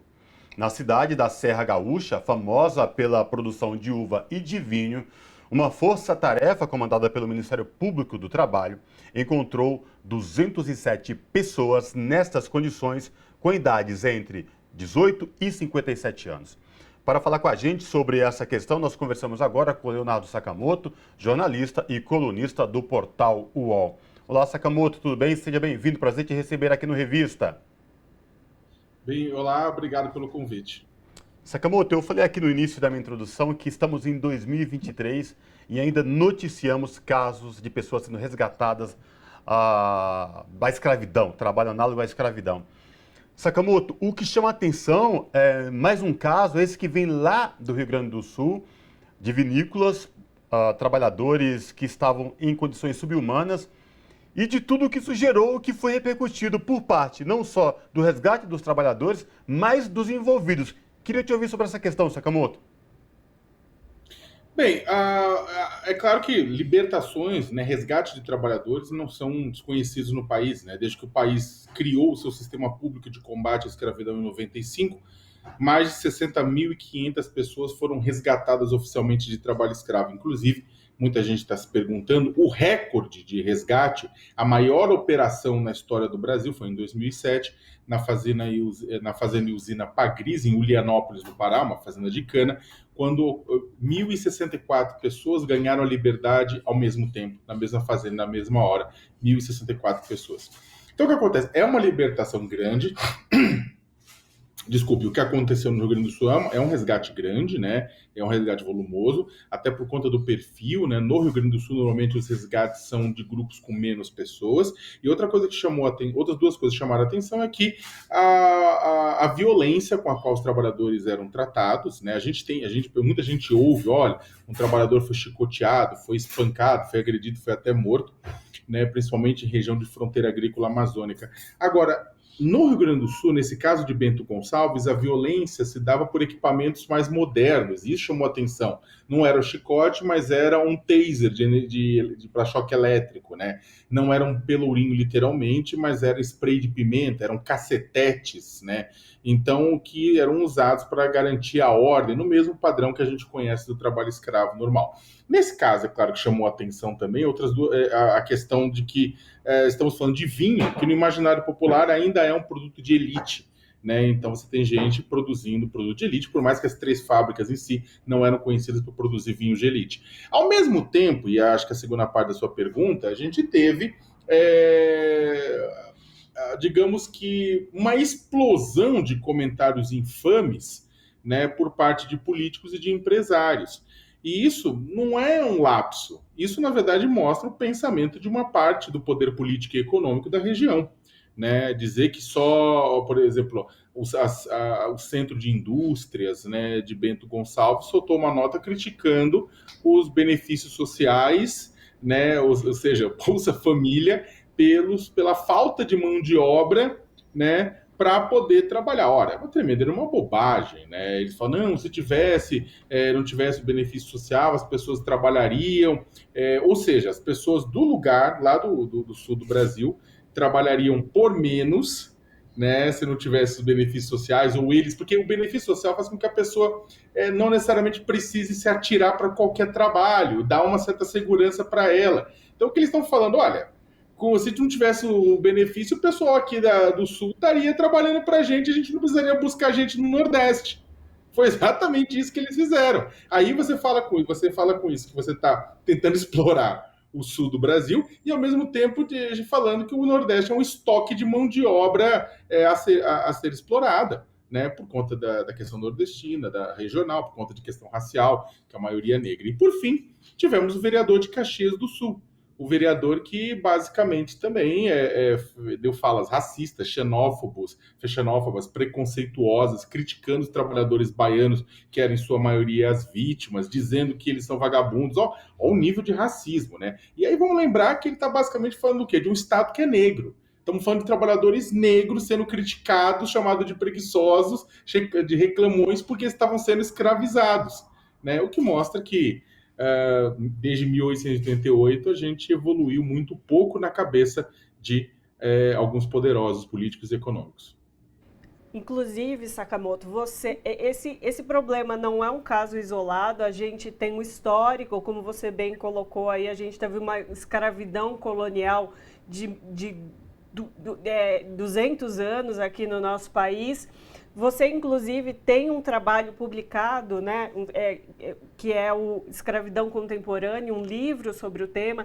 Então, um trabalho árduo de anos nesse campo de trabalhar a relação das pessoas escravizadas.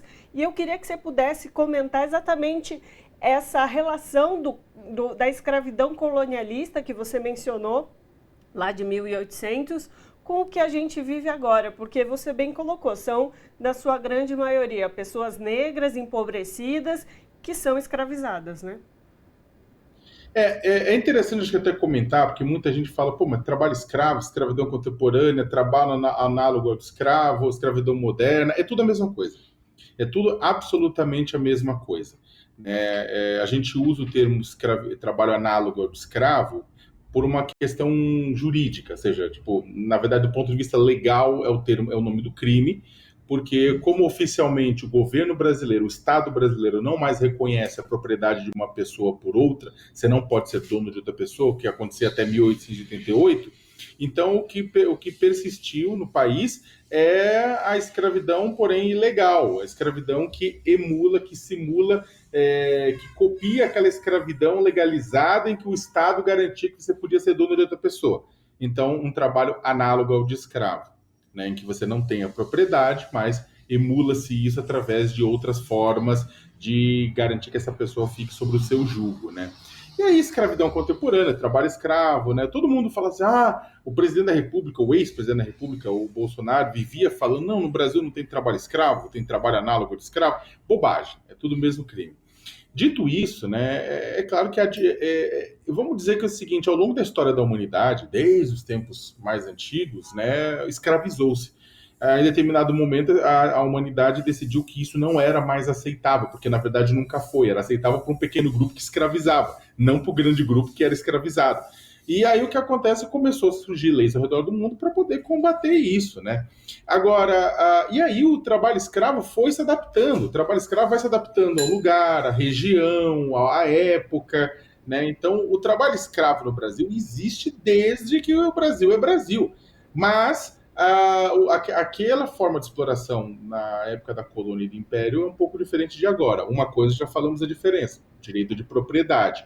Antes você tinha isso, hoje você não tem mais. Você tinha violência no trato com o trabalhador em ambos os sentidos. Só que, no caso antigo, né, no caso da colônia e do império, a relação do escravagista com o escravizado era de longo prazo.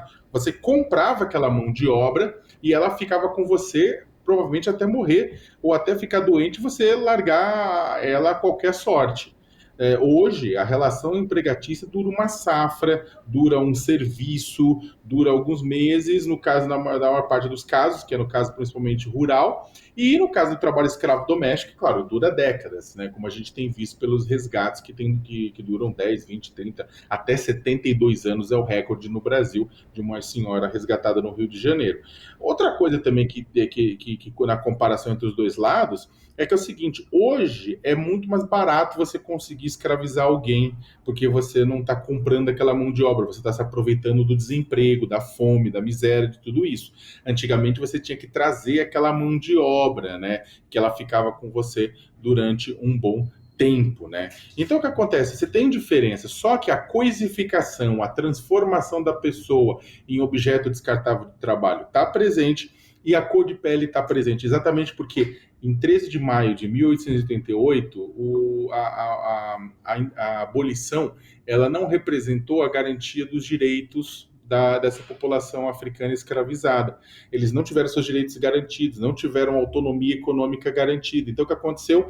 Aquele grupo fez parte e criou a massa de trabalhadores pobres do Brasil inteiro. Então, ou seja, por conta de uma herança mal resolvida lá atrás, hoje a maior parte dos trabalhadores resgatados da escravidão no Brasil são negros, exatamente porque são pobres. O trabalhador hoje é escravizado porque é pobre, só que a pobreza tem cor. Sakamoto, estamos falando, eu falei em 2023, ainda falando dessas questões, ainda sobre...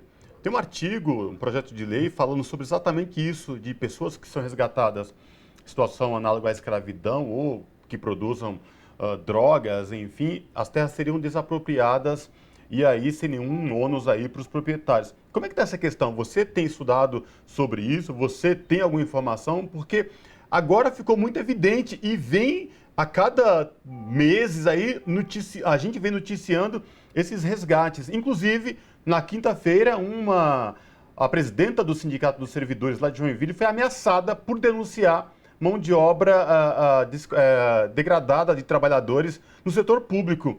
Como é que pode? A pessoa denuncia trabalho escravo, situação degradante, e ela passa a sofrer ameaças de morte, violências físicas, morais, enfim. Eu queria te ouvir também sobre essa questão do ponto de vista deste projeto de lei aí, do que diz respeito a desapropriar essas terras quando envolvidos nessas situações.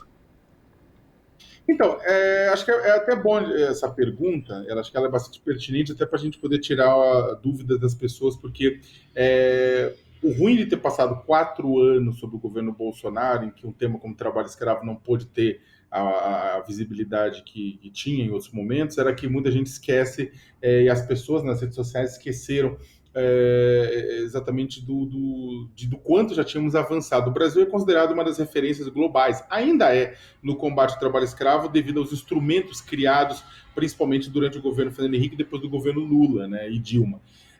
Um desses instrumentos aprovados foi exatamente a lei. Já temos uma lei, não precisa aprovar, temos uma lei, uma emenda constitucional, a emenda 81, que prevê o confisco de propriedades urbanas e rurais em que trabalho escravo for encontrado e sua destinação à reforma agrária. Da mesma forma, todas as benfeitorias que estejam nessas casas ou nas fazendas também seriam confiscadas sem indenização e entregues para a reforma agrária ou para o uso habitacional urbano.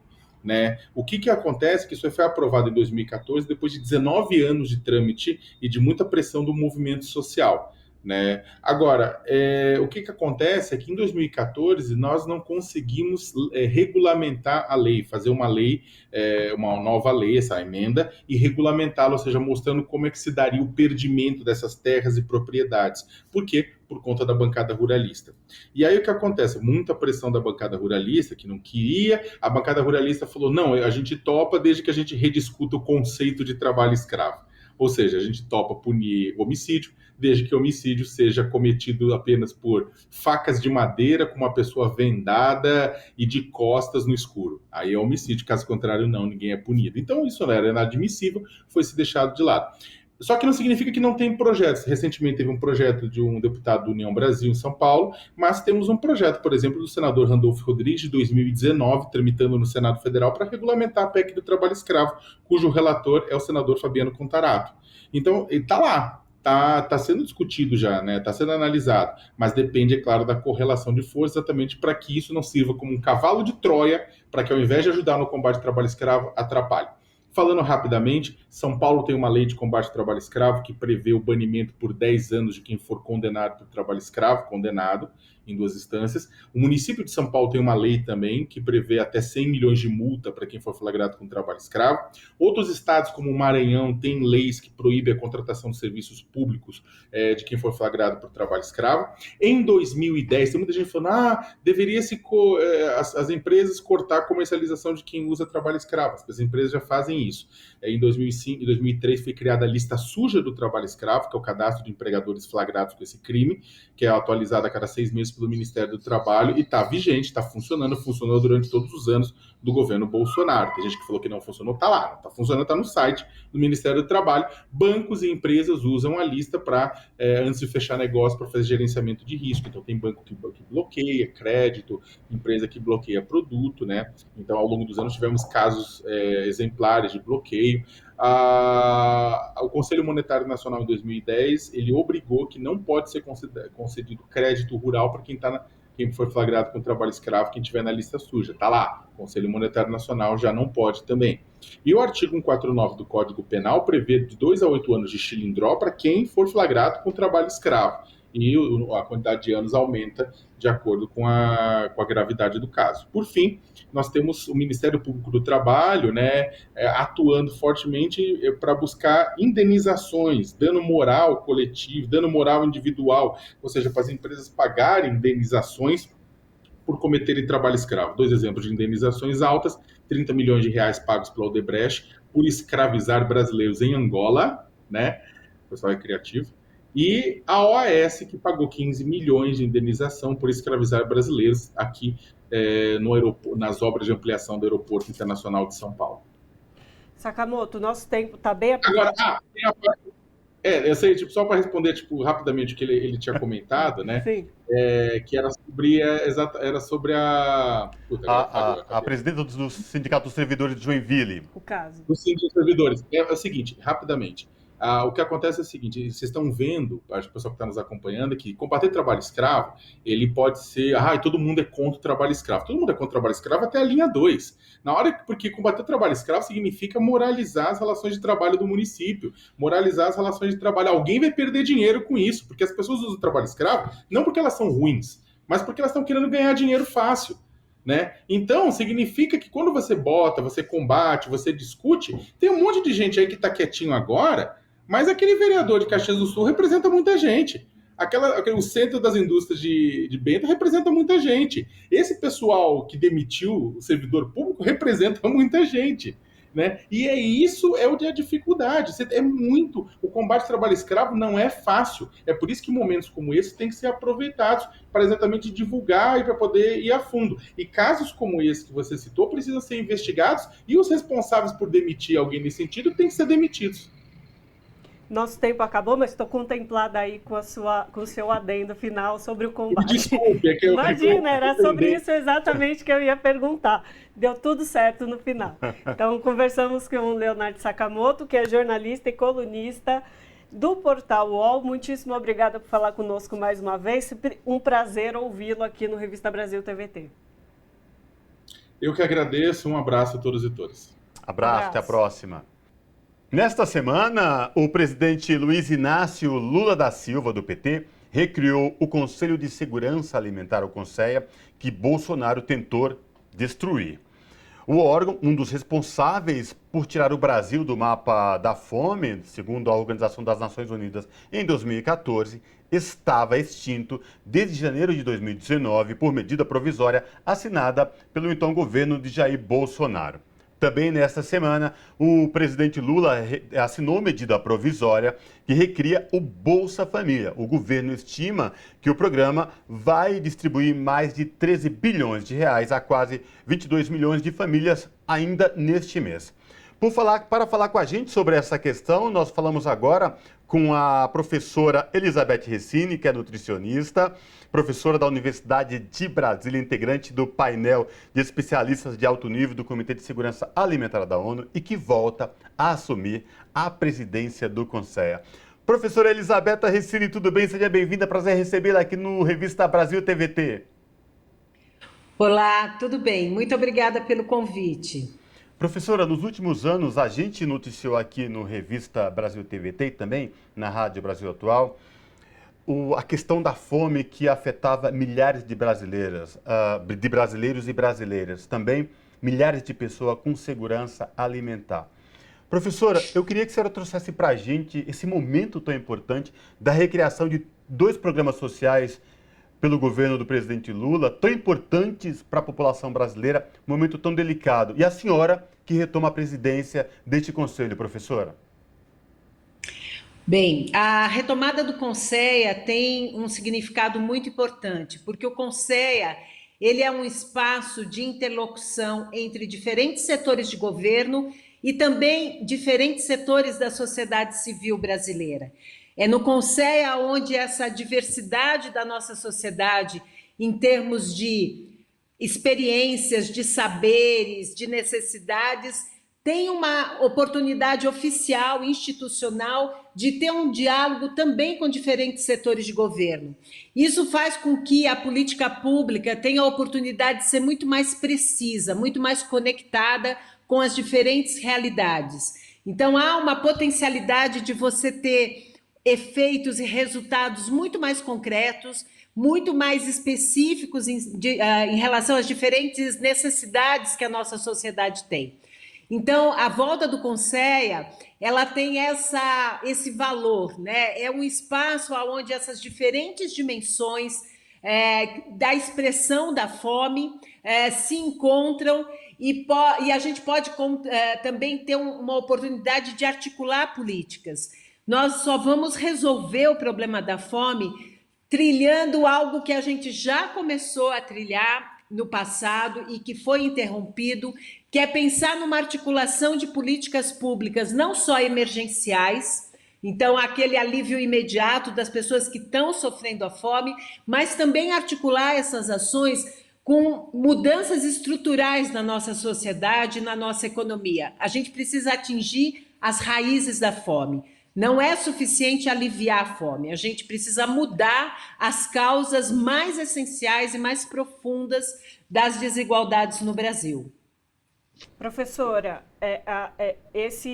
o CONSEA foi destituído, deixou de existir logo no início do governo Bolsonaro, né? Passamos aí 4 anos sem esse ideal que a senhora bem colocou da interligação de várias políticas públicas para se combater a fome, mas também outras questões do nível alimentar e também da condição social das pessoas. Qual que foi o prejuízo de não se ter, durante 4 anos, esse pensamento de política pública intencional a essa área, a essas pessoas que são muitas vezes marginalizadas do acesso a coisas básicas da vida? Bom, o prejuízo foi nós termos um país com 33 milhões de pessoas em situação de fome e mais da metade da nossa população com algum nível de insegurança alimentar. Esses 2 dados são dados muito importantes, porque mostram o nível de desafio que nós temos e também o nível de desestruturação que nós temos nesse momento. Quer dizer, inicia um novo mandato com urgências muito grandes e de uma intensidade, de uma complexidade também muito grandes. Sem contar todo o processo econômico, a questão orçamentária, etc. Mas o que aconteceu? Durante, na verdade, não só esses 4 anos, mas os últimos 6 anos, nós tivemos cortes drásticos de políticas públicas muito importantes que tiraram o Brasil do mapa da fome, como todo o apoio à agricultura familiar, o programa de aquisição de alimentos, o próprio Bolsa Família, que depois se transformou num outro programa sem nenhum tipo de critério, sem uma articulação com outras ações, além da transferência de renda. Enfim, a gente foi criando uma situação extremamente desestruturante das condições de vida da nossa população. Isso foi muito agravado pela pandemia, mas é importante a gente lembrar que quando a pandemia começa no Brasil, a gente tem um nível de desemprego importantíssimo, a gente tem comprometimento do poder de compra do salário mínimo, a gente tem fila no INSS, a gente tem fila no Bolsa Família, a gente tem um nível de informalidade no mercado também muito grande. Então, o conjunto da sociedade, né, a maior parte da sociedade brasileira estava se equilibrando quando a pandemia começa.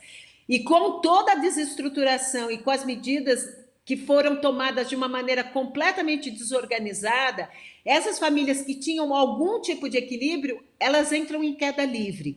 E a gente chega no final, né, de 2022 com esses números alarmantes de fome, com esses números alarmantes de insegurança alimentar. Então, isso é a demonstração do impacto da desestruturação de programas, desarticulação de equipes, desestruturação institucional e a questão, logicamente, orçamentária. E, professora, a senhora bem lembrou de toda essa desestruturação nos últimos 4 anos.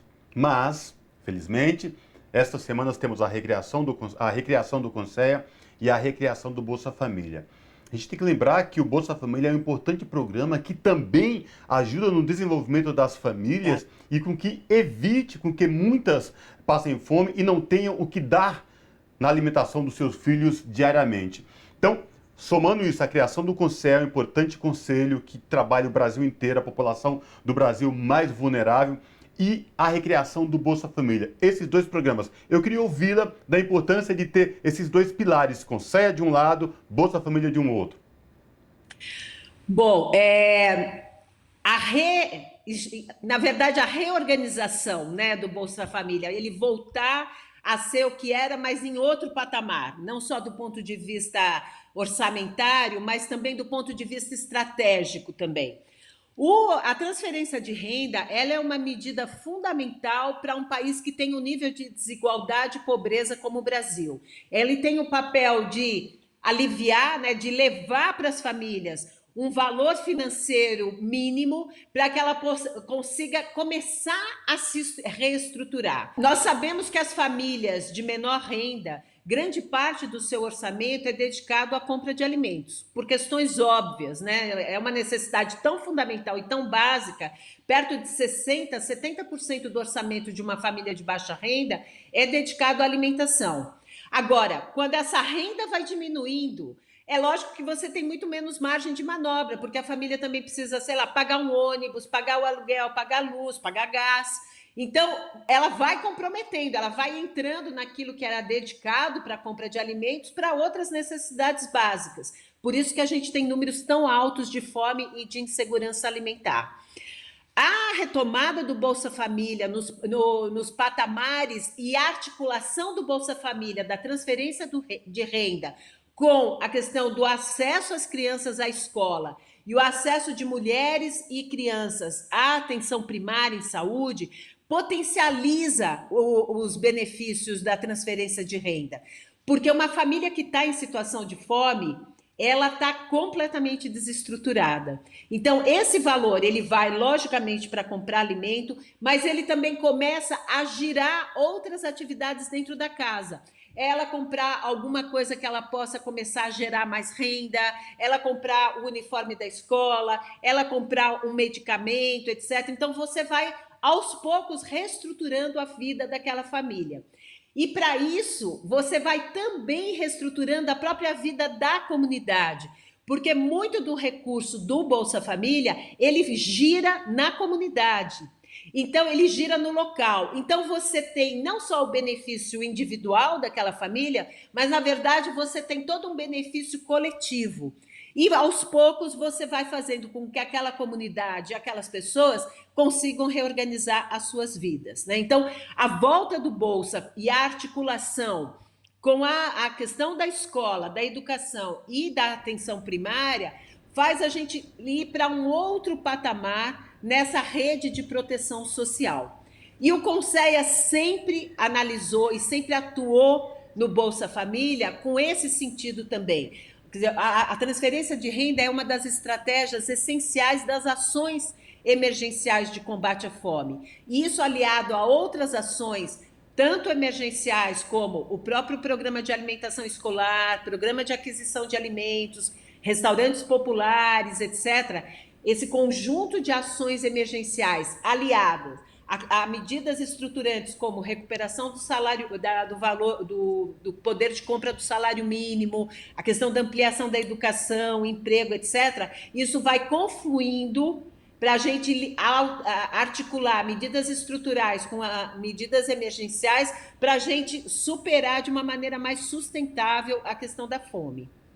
Professora, estamos nos minutinhos finais aqui da nossa entrevista, mas eu não posso deixar de te perguntar sobre o papel das organizações da sociedade civil organizada, dos movimentos sociais populares no Conselho, inclusive se a senhora pudesse comentar os banquetaços que foram feitos por essas organizações em comemoração ao retorno do Conselho. Bom, vamos começar pelo banquetaço, porque houve uma feliz coincidência, já que não são coincidências, são sincronias. O Conselho foi reinstalado no dia 28 de fevereiro, que era um dia depois dos 4 anos do primeiro banquetaço. Nós realizamos o primeiro banquetaço no dia 27 de fevereiro de 2019, com a chamada do Volta Conselho, né, direitos até a última garfada. Essa era a nossa chamada para a sociedade. Mais de 40 cidades, milhares de refeições distribuídas, uma articulação muito interessante, tanto de movimentos e organizações formalmente instaladas e que atuavam nessa agenda, mas um conjunto muito mais amplo de coletivos da sociedade civil que se uniram em torno dessa chamada. No dia 27 de fevereiro de 2023, nós fizemos um novo banquetaço, também extremamente ampliado e diversificado, que reuniu uma ciranda de pessoas em torno da alimentação e da cultura, comemorando a volta do Conselho, com uma chamada muito importante, muito forte, que era um prato cheio de justiça social. O banquetaço é um dos grandes exemplos de que a sociedade civil brasileira nunca desistiu e nunca abriu mão das diferentes possibilidades de organização para defender essa agenda. E essa diversidade da sociedade civil brasileira está dentro do Conselho para levar essa prática, esse conhecimento, essas demandas e essas propostas, e um conjunto ainda maior está fora do Conselho. E o nosso grande desafio e nosso grande objetivo é estabelecer cada vez mais um diálogo entre quem está dentro do Conselho, mas quem está também atuando fora do Conselho de uma maneira muito poderosa, para que a gente fortaleça ainda mais essa agenda, fortaleça ainda mais a nossa incidência para o aprimoramento das políticas públicas. Perfeito. Então, conversamos com Elisabetta Recini, que é nutricionista, professora da Universidade de Brasília, integrante do painel de especialista de alto nível do Comitê de Segurança Alimentar Mundial da ONU e que volta a assumir a presidência do CONSEA, que foi o nosso assunto. Inclusive, nós aproveitamos para desejar bons trabalhos à senhora e ao CONSEA. Muitíssimo obrigada. Vai ser um trabalho desafiador, mas absolutamente comprometido desse conjunto de organizações e movimentos da sociedade civil. Forte abraço, professora. Abraço. Muito obrigada. Então, aproveitando para dar aquele recadinho de sempre, se você quiser reassistir alguma das entrevistas de hoje ou de alguma edição anterior do nosso Revista Brasil TVT, vai lá no nosso YouTube, youtube.com/redetvt, e você tem acesso a toda a nossa programação. Nas redes sociais, você nos encontra também como @RedeTVT. É isso, Cosmo? Exatamente, Ana Rosa. E com isso, a gente encerra o Revista Brasil TVT desta semana. Encerramos o Revista Brasil TVT. Forte abraço para quem nos acompanhou no dia de hoje. Até a semana que vem. Gente, obrigado pela companhia. Muito bom ter vocês aqui com a gente na TVT e na Rádio Brasil Atual. Se cuidem, a gente se encontra no próximo final de semana. Tchau!